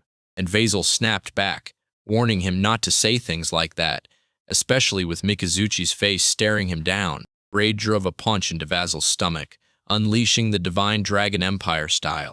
Dragon Knight combat arts, then the piercing dragon awakening hits like a thunderclap. That's for the water spirits, don't you dare waste it. Then the cat spirit tribe he wiped out completely. For Mikazuchi and for every ancestor who came before him, paving the way. He had to pay for his sins in the next life. So Vasil got dragged even deeper into the black hole, until he got fully swallowed inside. Then at last, they sealed him shut. Yarakishin, the ultimate sealing art, doesn't just hit its mark, it traps its target, their dimension, and everything around it. If Mikazuchi's memories never showed up, Raid would have lived his whole life clueless like that ancestor of his was just a rumor from another world. And honestly, that guy was straight up something else. Alright, time's up. The power is dead, but Mikazuchi's memories are still locked inside him. Raid snapped his gaze to the sky, swearing to Mikazuchi that he'd carry their clan's legacy forward and he could finally rest. He seals the vassal for good, and that's the peace he puts in place now. For one crazy moment, It felt like he could hear Mikazuchi's voice praise pouring out with that warm smile. After that brutal chaos, the monolith snapped back into place and was restored. Above them loomed a black hole and open gateway to the next dimension. Raid and Luna march on from here, while everyone else waits for them, but Ail drops to her knees and begs the Demon King for forgiveness. Because she couldn't stop that. Well, Raid. Just then, a demonic power slammed into Raid like a nightmare awakening, like an ancient dragon bursting out of the forest. It's the 6 vassals of the Sword Demon and all their ruthless underlings. Goris couldn't wrap his head around it. Basil actually marched out and got himself wiped out. He told them to hang back while he talked with Mikazuchi. But now he couldn't help thinking, maybe they should have crashed the party after all. Oh, no, Raid is wiped out. He has to dodge the attackers who slipped past the ancient dragon's siege, and he even warned them, vassals sealed, so stop fighting. But they don't listen, because they've still got a reason.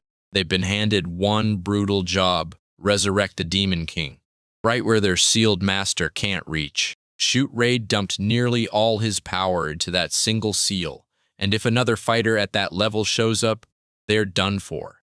Then Milfi cut in and told him to go on ahead. Gallard, who told him to hand it over to them, pushed forward, and Malaria stepped up too, convinced she could at least act as a shield. Raid's fingertips met the thing with real heartfelt meaning. But if they charge into this many enemies, they won't escape without scars, so he wrestled with whether to still head for the Demon King's seal, fully aware of the sacrifice waiting ahead. And just as his thoughts started to spiral, ancient dragons burst into the scene, roaring down on the demons, and when they finally caught up to Gallard, they bowed and begged forgiveness for letting them through. The remaining demons before charging onward, and Gallard praised them for it, and drove them to dig deep for one final crushing push. Rage sparked in him as the 6 vassals refused to bend, and once he saw how determined they were, Raid finally snapped and made his choice. He bolted along on Luna's back, begging their allies for forgiveness while swearing he'd be back in a flash. With his allies at his back, he surged forward without looking back. He stormed through the entrance and got yanked straight into the other dimension.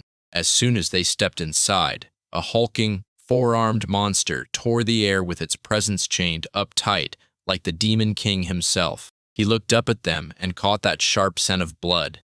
Yeah, Raid had to be from Mikazuchi's line, so was he really here to come destroy him? Him and endless power in human form? Raid grit his teeth, because the Demon King's presence hit like a tidal wave, crushing him with overwhelming power. Even if he's barking threats, Raid just shrugs it off. He's a master of the sealing arts, and on top of that, Mikazuchi's seal is still locked on him, trapping him in a powerless state. The Demon King stared into the void, wondering if he'd truly lost his mind. Because did he even understand what real annihilation looks like? Armed with his power, Raid could stare straight into magic's endless abyss, bend the world's laws to his will, and snatch eternal life for himself. Then he'll hand over demonhood just like he did for Vassal. Once he has eternity in his grasp, every fantasy he can dream up will be within reach. Raid even throws an apology, but none of it lands. He's got zero interest. Luna burst forward at full speed, and while the Demon King clawed and strained to snap his chains, he could only dream of a quiet life as a humble dragon keeper back in the Dragon Nation. He managed to rip off a few pieces, but it was already overridden, had driven the blades straight into his heart. The Demon King erupted into a hysterical scream that echoed through the air, until he finally snapped, exploding in pure fury. They tore back into the great forest, diving deeper into its wild shadows, where they'd all been pacing, waiting for him to come back. Raid pressed Gallard about the other demons, and Gallard just shrugged. He had no clue. Then right as they were about to head back, every demon around them let out a blood-curdling scream and turned to dust. Maybe they were chained to the Demon King, and the Holy Sword's blast finally wiped him out, so they vanished. Yet all still survived somehow. Turns out the only ones who got wiped out with the Demon King were the ones who swore total, unshakable loyalty. Ale wasn't all the way in, because he'd found some comfort leaning on Raid, so he walked away alive. They're bruised to hell, but the only thing that matters is they're still breathing.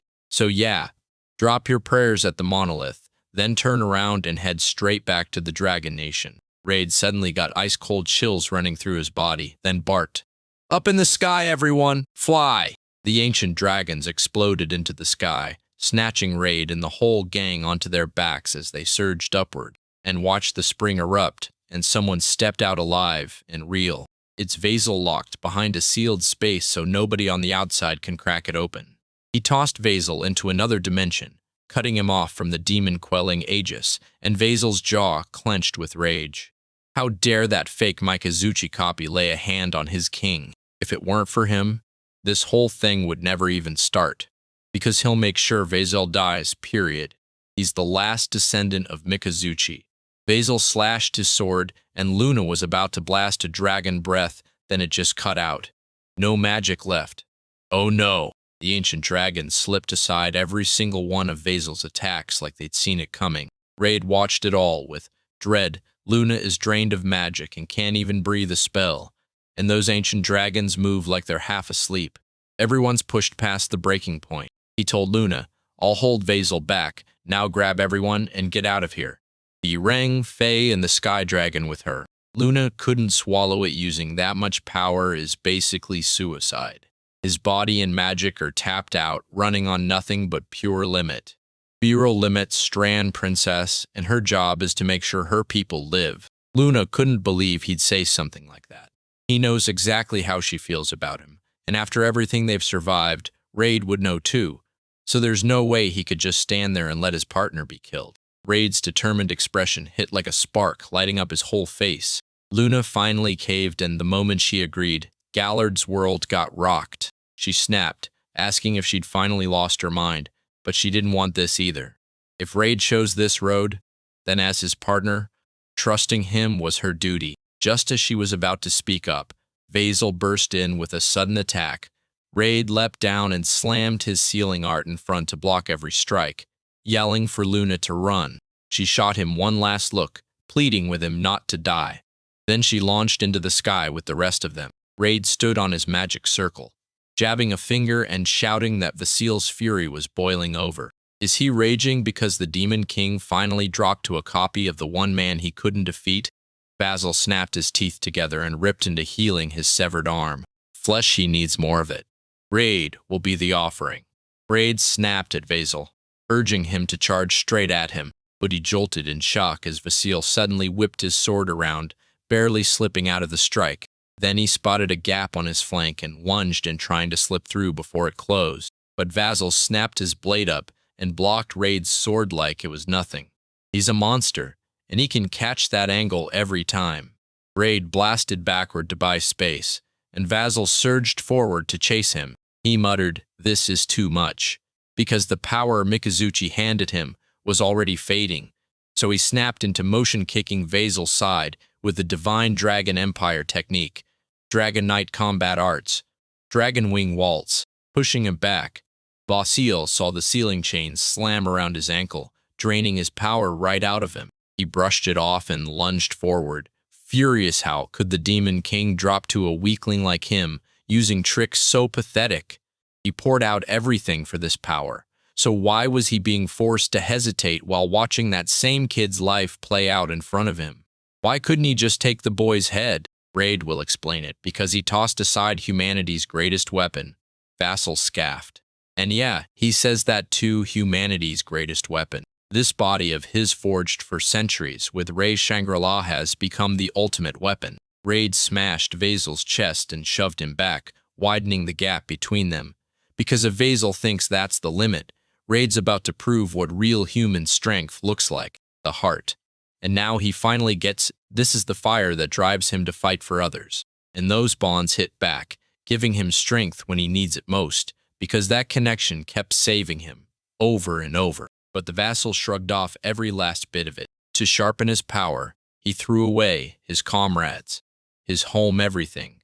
He sold his soul to become a demon, but in return, he lost the one thing that made him strong, his heart.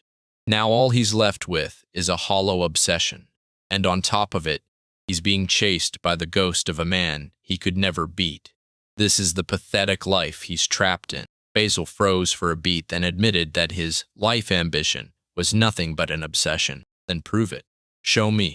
Vasil surged ahead and brought his sword down in a brutal swing, like he was about to show him his greatest weapon at last. Raid deflected the hit, yet the shock still ripped through him. That single wave was all it took. Pain tore through him like a strike. Basil sneered at him, pushing him for what the real problem was. If Raid truly had that ultimate weapon, why wasn't it erasing him right then?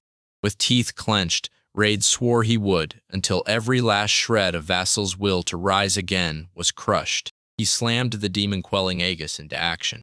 Vasil just scoffed, because even in this battered state, he still dared to crank up that power. Sure, he'll admit he's got the makings of a royal dragon knight, but his body will splinter long before he ever does. He can dress it up as reckless all he wants, but right before Raid's body shatters, he'll crush him with the one thing he tossed aside, his heart. Raid ripped down his ceiling art that let them drift on air, then gravity slammed him to the ground, and Vasil snapped, furious.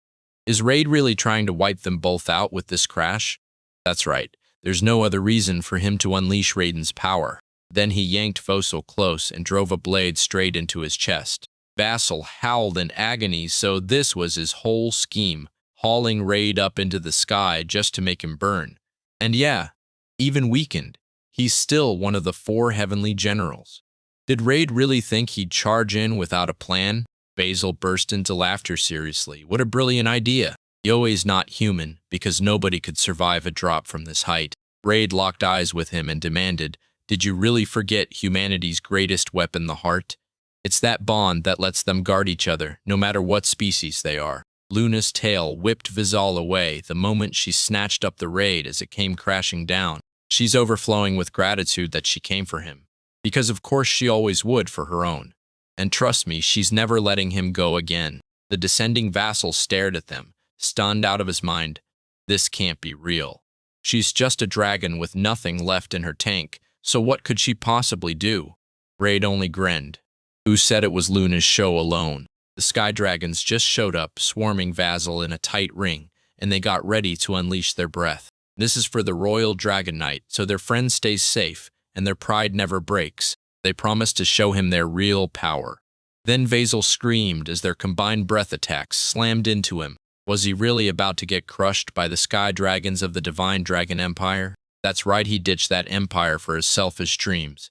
But while he was gone, Faye and those sky dragons kept it safe all along.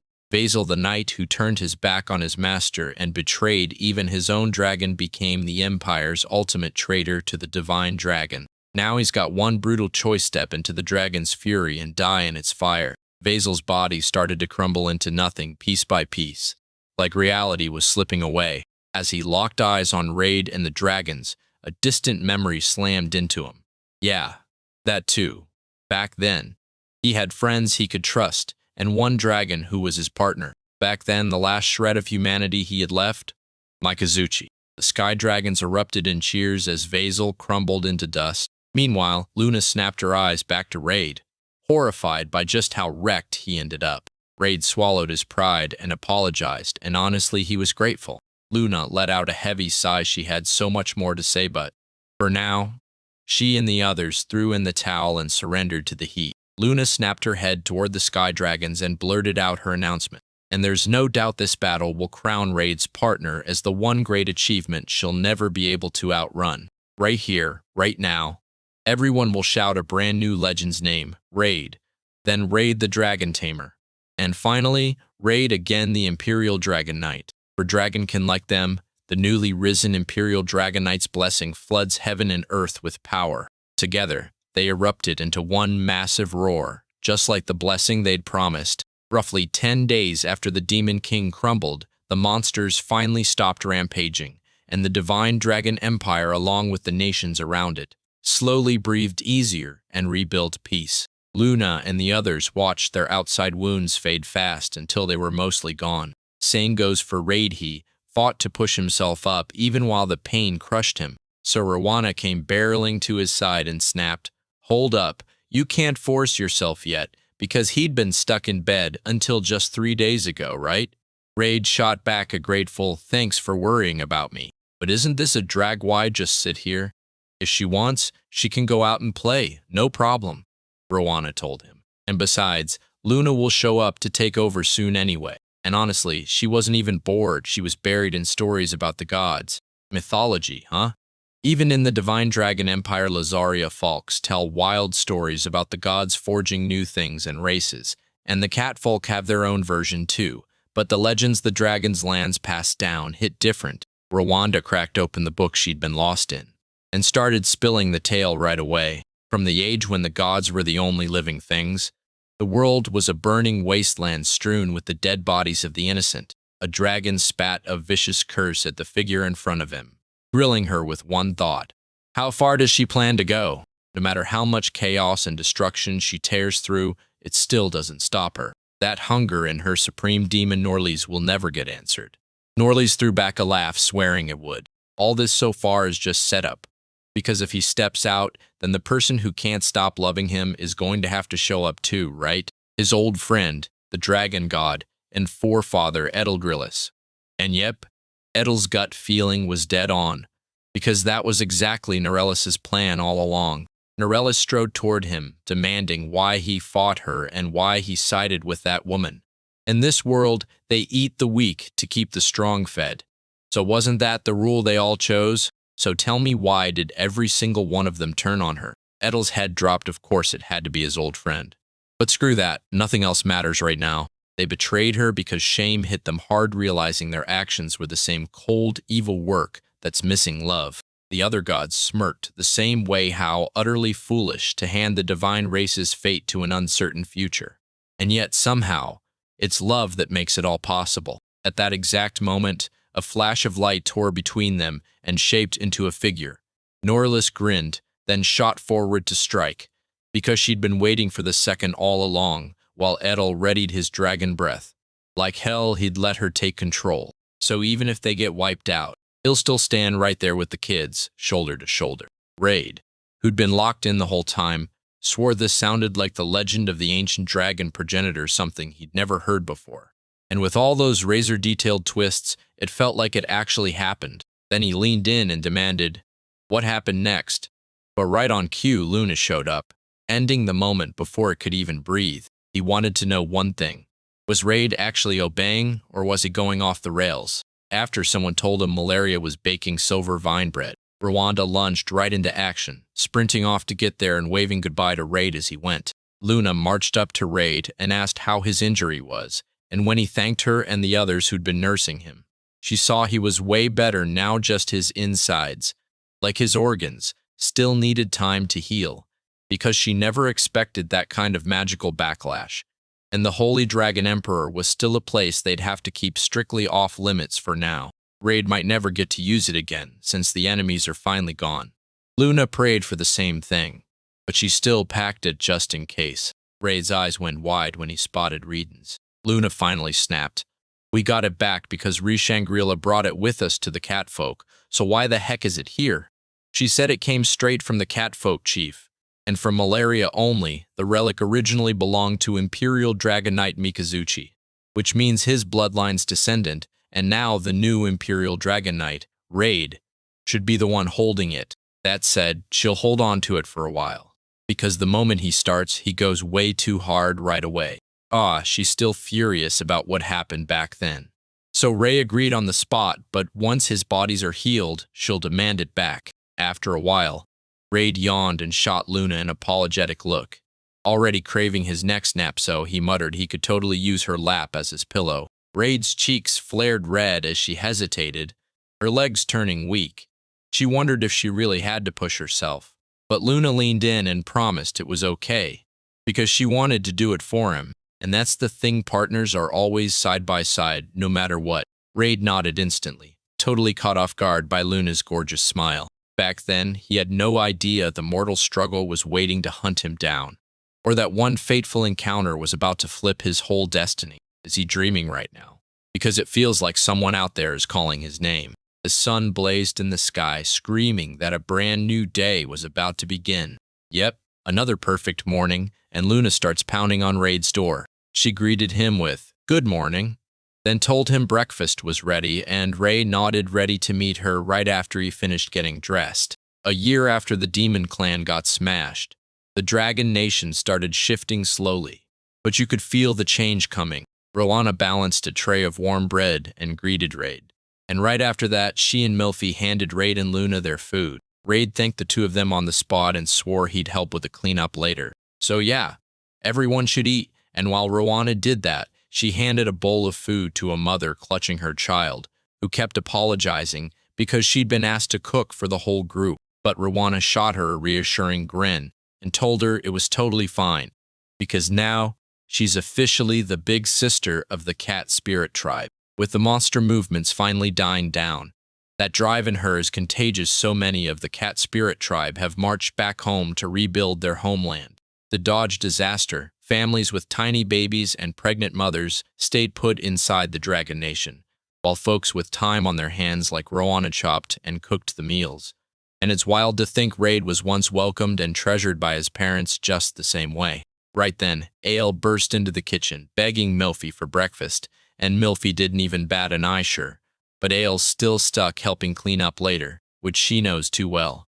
She agreed right away, barely protesting at all, because this routine hits her almost every morning now.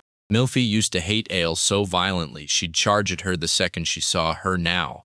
The fact they can talk like normal people says her rage might finally be cooling off. Even as Ale grumbled that the breakfast was way too small, Milfy swore it was all in her head. Nope. It's definitely not Ale's imagination.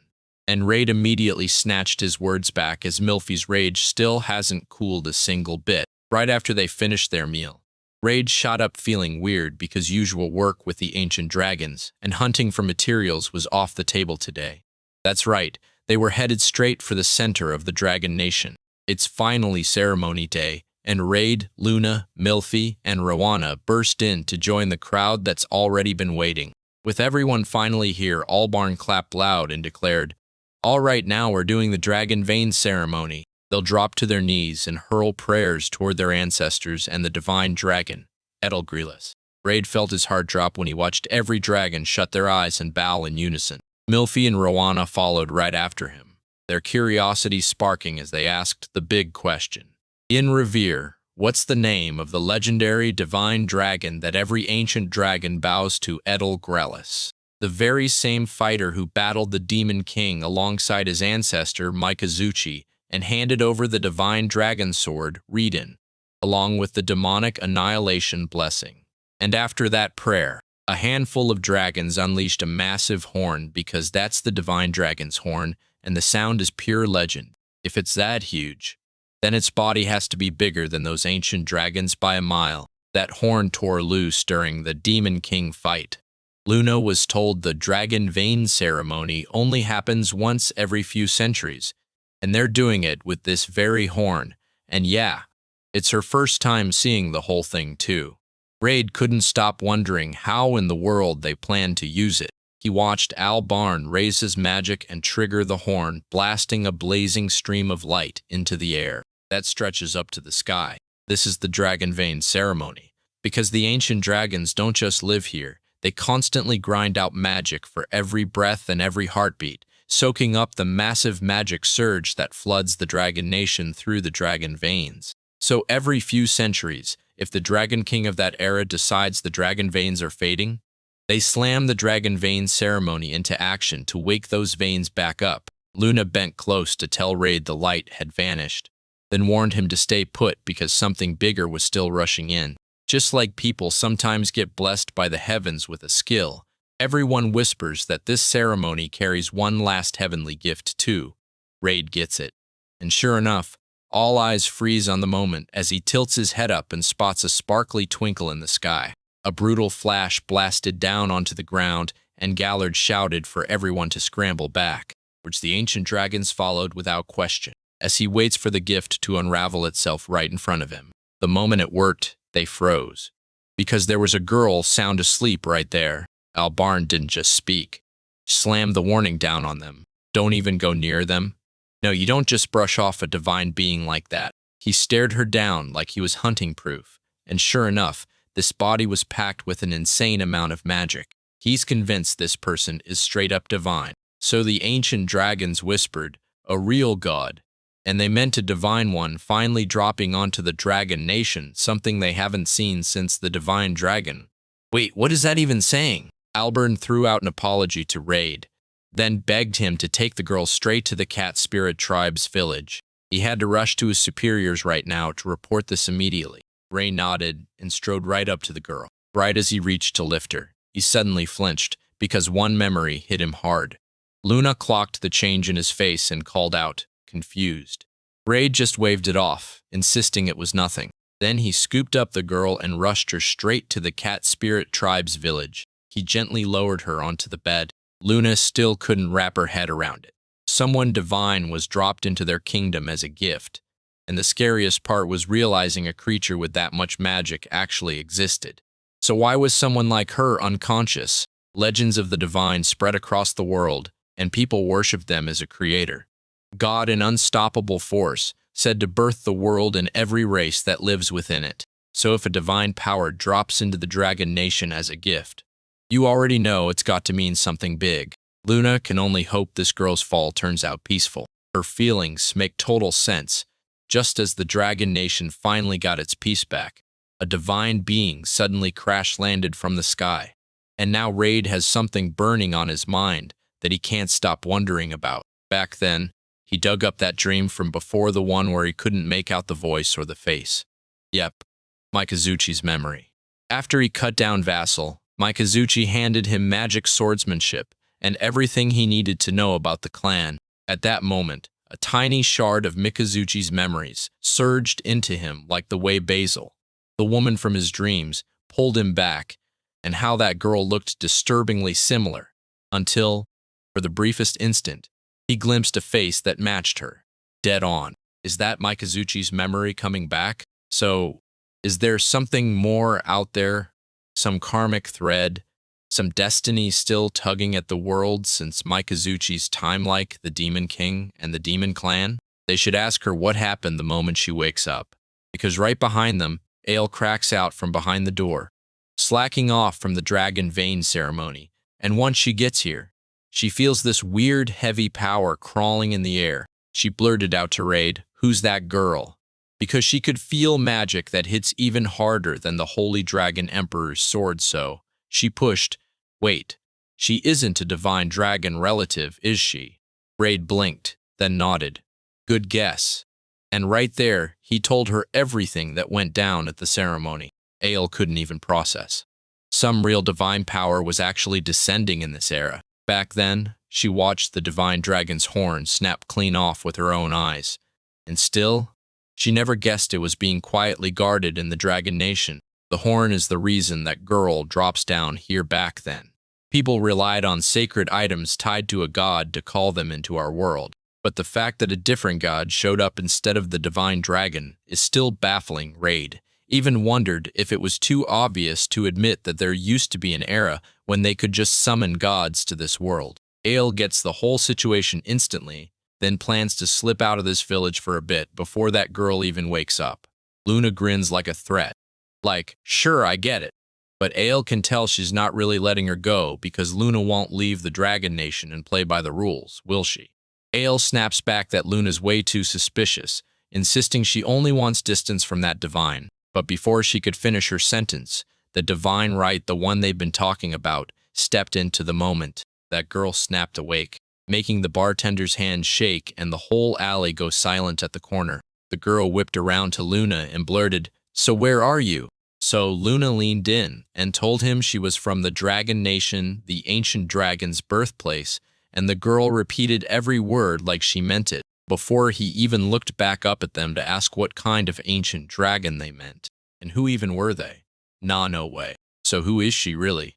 Turns out she's got amnesia, which means Raid can't get a single answer out of her, so yeah, they've got to kick things off with introductions. He introduced himself as Raid Dyson plus Luna and Aland. Then he laid out every single thing that happened, before describing her as a powerful being, a god from some divine race. Relief hit hard when she finally caught his meaning, at least now. They could actually talk. All right, what do we even call her? She wondered. But the worst part hit her, she didn't know her own name either.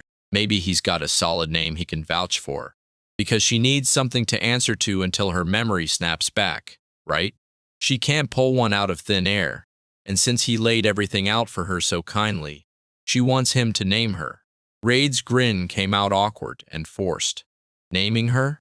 That's a huge weight to carry, but seeing that excited look light up her face, he had no choice but to give in. He pondered it hard, then finally settled on a name. And just as he was about to say it, he snapped out of it and changed course, shouting the name Kalmia like he'd decided on the spot. Kalmia, yeah, that's her new name. Looked like she'd found her favorite place in the world. And Luna couldn't help smiling as she offered to take her outside to meet everyone. Meanwhile, Raid stayed right where he was, seated and unmoving, as Alay stood guard beside the door. Right as he was about to blurt out the name he'd been thinking of, the name Kalmia surged into his mind like it had been waiting there all along. Did it come from Mikazuchi's memories? Did he somehow already know her? Not only that, he realized Kalmia wasn't a nickname at all.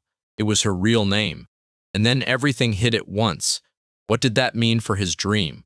Why would she show up in the Dragon Nation? And worst of all, what does it really mean that she's lost her memory? He shot his gaze upward, mind racing with Mikazuchi, and grilled him about who this girl really was. After that, Kalmia started sweeping through the Dragon Nation, greeting everyone with a smile thanks to the Dragon King's orders. She wasn't leaving until her memory came back. But then they uncovered the truth: she can see the flow of mana. Normally, mana stays invisible unless someone drags it out with magic circles or spells. Even after Kalmia lost every divine power, her eyes still locked onto mana like a laser, reading exactly how it moved. Could that be another gift from the divine race? After she talked with Albarn, the Dragon King, the trio burst out, and Gallard was right there to meet them. Luna demanded to know why he was here, and he dodged it like it's nothing. Because a guest from the divine race had arrived, so he figured he'd fly her over the Dragon Nation and give her a sky tour that Kalmia would absolutely love. So Luna snapped, "Then I'll hop on your back."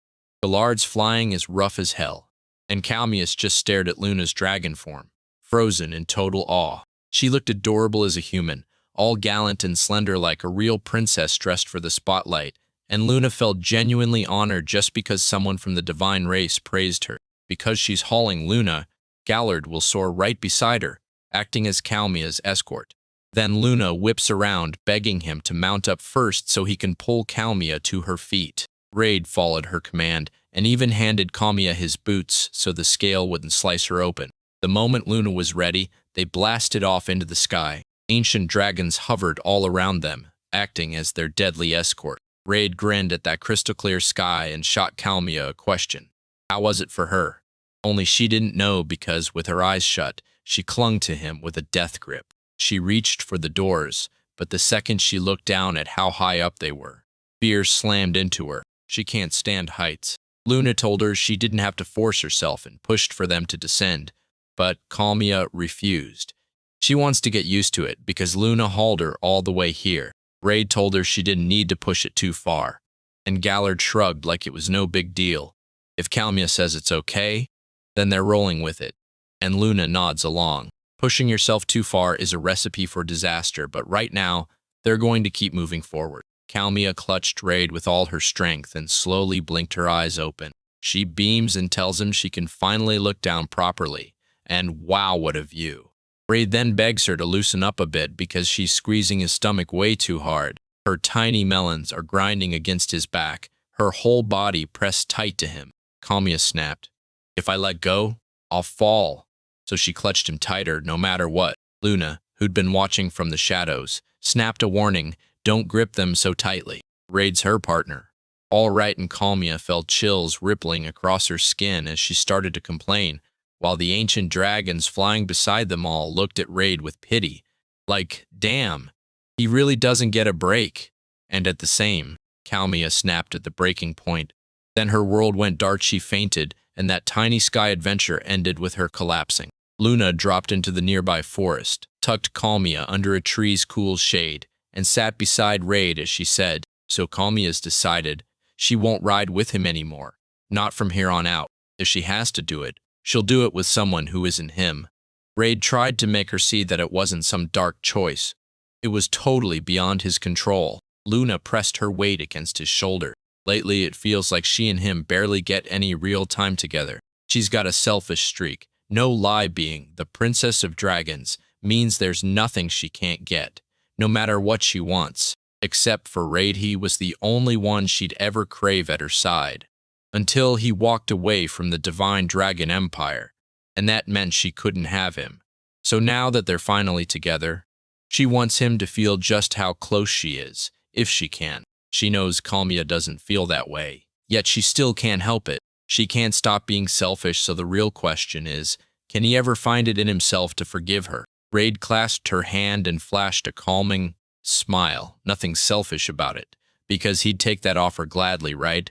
That's what partners do. Luna flashed him a bright smile, thanking him like it meant everything. When they finally came back, they ditched Kalmia with the cat spirit tribe. While Raid headed to the public bath, he slapped a sign on the door. It's time for the men's bath right now. He slipped into the steaming hot spring, letting the heat swallow him whole, wondering what to do tomorrow. He realized he'd finished every scrap of work he could, so maybe he'd show Kalmia around the outside of the Dragon Nation. Right then, a voice from behind him lit up. "We'd love that." And he turned, because it was Kalmia. Raid froze in place, and that same creepy sense of deja vu hit him like a punch. He didn't so much as glance at her, and he couldn't help thinking she'd lost her shame the moment the memories slipped away. He asked if she hadn't noticed the sign at the entrance. Then she admitted she hadn't, because she can't read those letters. He couldn't stop thinking, does she even know what a hot spring is? And then she proves him wrong, because she came after the catfolk told her it's the kind of place that makes her feel amazing once she heats up. Raid stared at her clothes and asked what was going on, and she admitted she'd seen him strip his outfit off, so she copied him exactly. Wow, Raid couldn't even process it. He'd expected her amnesia to mess with her memories, not to wipe out basic sense so completely, even if he had no idea what common sense looked like for a divine race. And when he heard Kalmi sneeze, Raid sat up, grabbed a towel, and told her to give herself a quick rinse with that bucket before stepping in, because hot springs usually split by gender. He'd slip out first so she could soak in peace. But Kalmia cut him off, insisting he shouldn't leave like that, and he couldn't deny it because it wouldn't be fair. And honestly, she's always leaned on his common sense. So if he starts spouting weird stuff again, something's definitely going to go wrong. This whole situation was weird as hell, yet Raid gritted his teeth and decided to stay.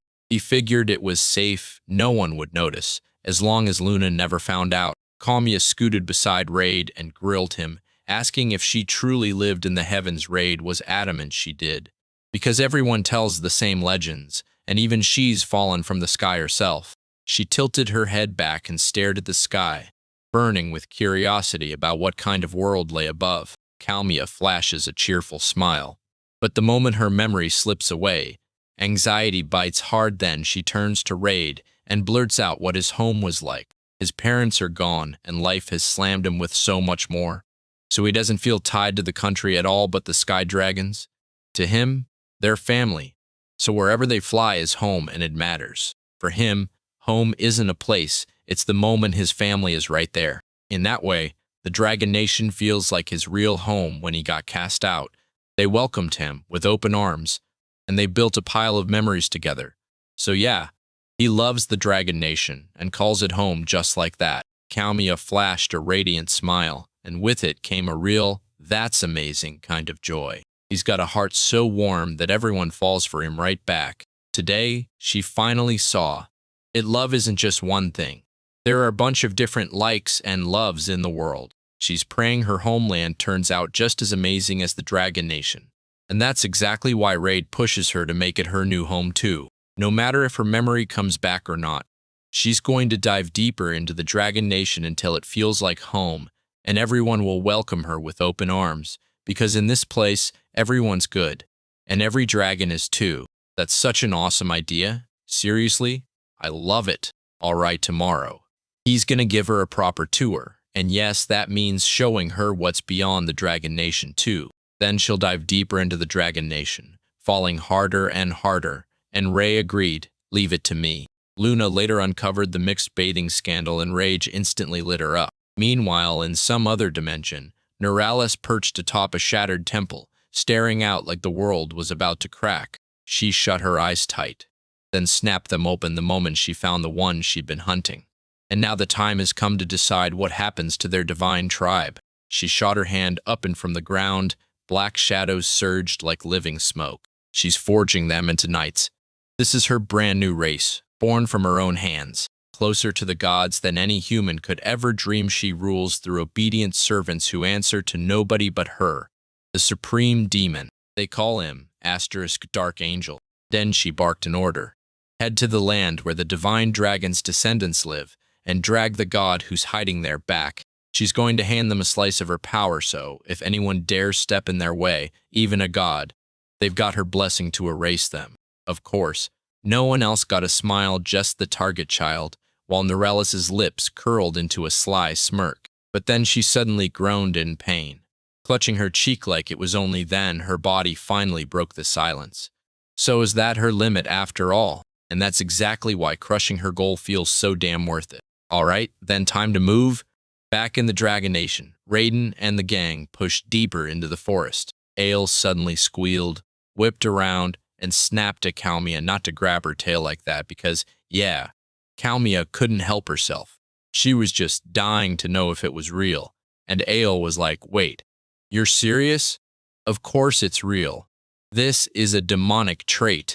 Luna erupted in laughter, and yeah, Kalmia's clearly got a soft spot for Ale. Ray chimed in that she's been this way since breakfast, so it looks like Ale had no chance to dodge coming along this time. At Gaylord's urging, they led Kalmia on a tour around the Dragon Nation's outskirts, and they couldn't help grinning back then. But the moment they arrived, everything was chaos. Fresh footprints are still there, and the water's murky like nothing settled. So whoever messed with this lake is probably still close. Noticing bubbles churning on the water, Rage shouted for everyone to back away from the lake. Right on cue, a creature burst from the lake, blasting water in every direction like a wave crashing down. It's a Kelpie, and its belly is puffed up way too big, like something's horribly wrong inside. Kelpies are magical beasts that crave untouched, crystal clear water.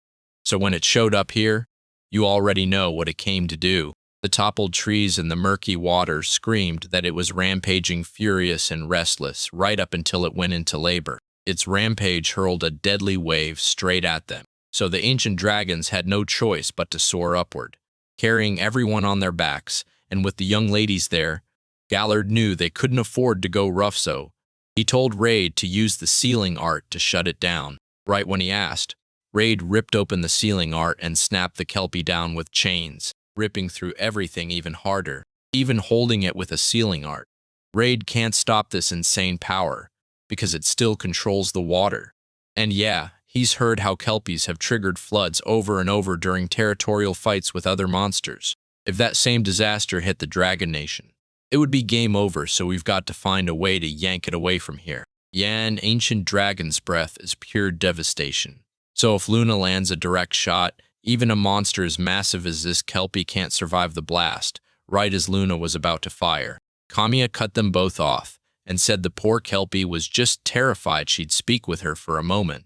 While Luna blurted out, "How on earth is anyone supposed to talk to that? Sure, a Kelpie can't exactly understand our words, but Kalmia still swears she can talk to her. Like some gut instinct is telling her she's the one who has to persuade her." Raid pushed Luna to finally trust Kalmia with this for now. And deep down, Luna hoped it might work. Because if she really is of the divine tribe, she could have a way to talk to monsters. Luna blew up in protest, screaming that it was insanely dangerous if they shoved Kalmia in front of the Kelpie.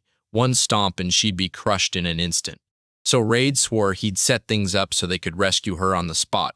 No delays. He told Kalmia to stay still for a second, and warned her this could get rough then, she blurted. "What are you going to do?" Raid shot up a set of chains, yanked them around her, and dumped her dangling in front of the Kelpie Kalmia's. Eyes went wide as she blurted, "Is there really no other way?" But this was the smartest play Raid could come up with, one that would lock in Raid's safety no matter what. She doesn't have to worry. They'll yank her back the second things turn dangerous, even with nerves clawing at her. Kamiya still tried to talk to the Kelpie until it exploded into a scream at her. Tears flooded her eyes as panic clawed at her chest. Yeah, of course, she'd look awful right now. Because who wouldn't be in a terrible mood while tied up like this? Kalmia rushed to apologize to the Kelpie for grabbing her so suddenly, but he knew she still had to cool off because they never wanted to hurt her for no reason. Don't worry, nobody's around who wants to hurt her, so she could just stay right there, seated and totally ready. The Kelpie finally snapped out of it, dropped to the ground, and calmed down for good. So Raid dropped his sealing art, and Kalmia pressed for answers. Is it safe now? And she promised them, yes, it's safe. As she kept soothing the Kelpie, a plea burst from her heart. She'd crossed a whole lifetime of distance to have her pups, and now she's begging for one thing. Don't disturb her. Raid stared in awe as she read the monster's heart. Then, without warning, her tone snapped into something totally different. Was this the awesome power people of the divine tribe brag about? Kalmia stared at the trembling Kelpie and snapped, "What's wrong?" And then the magic energy suddenly lurched and changed. This feeling is about to explode into something new. So give them some room to breathe. The Kelpie birthed her pups into the world, who pressed its head against its mother's chest with pure loving affection. Kalmia watched them with a warm smile and said, "They're right, yes. Even monsters people fear still have feelings because they're living just like us." Then she whipped around to Luna and said she's sure that mother and child will linger here for a bit. So she's going to keep an eye out, hoping the ancient dragons won't dare come near this lake until they're gone. Luna nodded along. Even if it's a monster from another land, they can bend the rules just this once. And later, she'll tell her father herself. Raid thanked Luna, and with that settled, they marched straight back for the Dragon Nation. Right as they started walking, Kalmia couldn't stop thinking, were her parents truly kind to her? Raid was certain they were, so why was she even asking? Seeing the mother Kelpie lit a wild question in her head. If someone had snatched her child, Kalmia's sure that woman would have stormed straight for the Dragon Nation to drag it back. But as for her, she'd been ripped out of the celestial realm and thrown down into the world, so how could she not wonder if her parents are still tearing everything apart, desperate for her even now? And if the divine tribe is truly as unstoppable as he claims, why hasn't anyone found her yet? Nobody can say how she truly landed in the Dragon Nation, or even if the divine tribe's power can track her down. There's no way to know. Then she shows up, blazing across the sky like a falling star. If she'd slammed into the ground at that speed, she'd have been dead even as one of the divine tribes. But she was out cold, and someone was casting magic to slow her fall so she wouldn't smash into the earth. Only someone who loved her with their whole heart could ever control power that enormous. Kalmia couldn't help but feel a wave of relief when she heard that. 3 months later, Kalmia, Milfy, and Rowana finally trekked into the forest to see their mother and son. Kelpie and Milfy caught Kalmia, who was wheezing for breath, and told her to start building her stamina back up. Kalmia frowned, because it's not that she's weak, it's that everyone else is on a whole different level. 3 months have already crashed by since she arrived in the Dragon Nation, and she's finally learned how to live here. But those memories still refuse to come back. Raid looked genuinely worried and pushed to dig up clues inside the Divine Dragon Empire. But every step felt risky, because getting caught by the Emperor would be a death sentence. Just a short time ago, fear gnawed at her for losing her memories. But now that dread is gone. Since her sweet memories won't come back, the nasty ones won't either. So she's choosing to look at the bright side. Kalmia even asks Milfy if it makes her feel warm watching the Kelpie's child grow up. Right there is another water spirit. After monsters ransacked her homeland, Milfy didn't exactly feel safe or friendly around them anymore. But she insists it's a good thing for any kid to grow up, no matter their race period. Rowana agreed in an instant.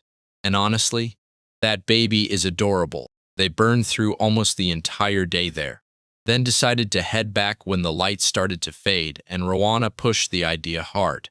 Let's race on the way home. Right as the mother Kelpie let out a savage roar, she launched herself into the lake, dragging her child right with her. A wave of chills hit every single one of them the moment they sensed that dark energy.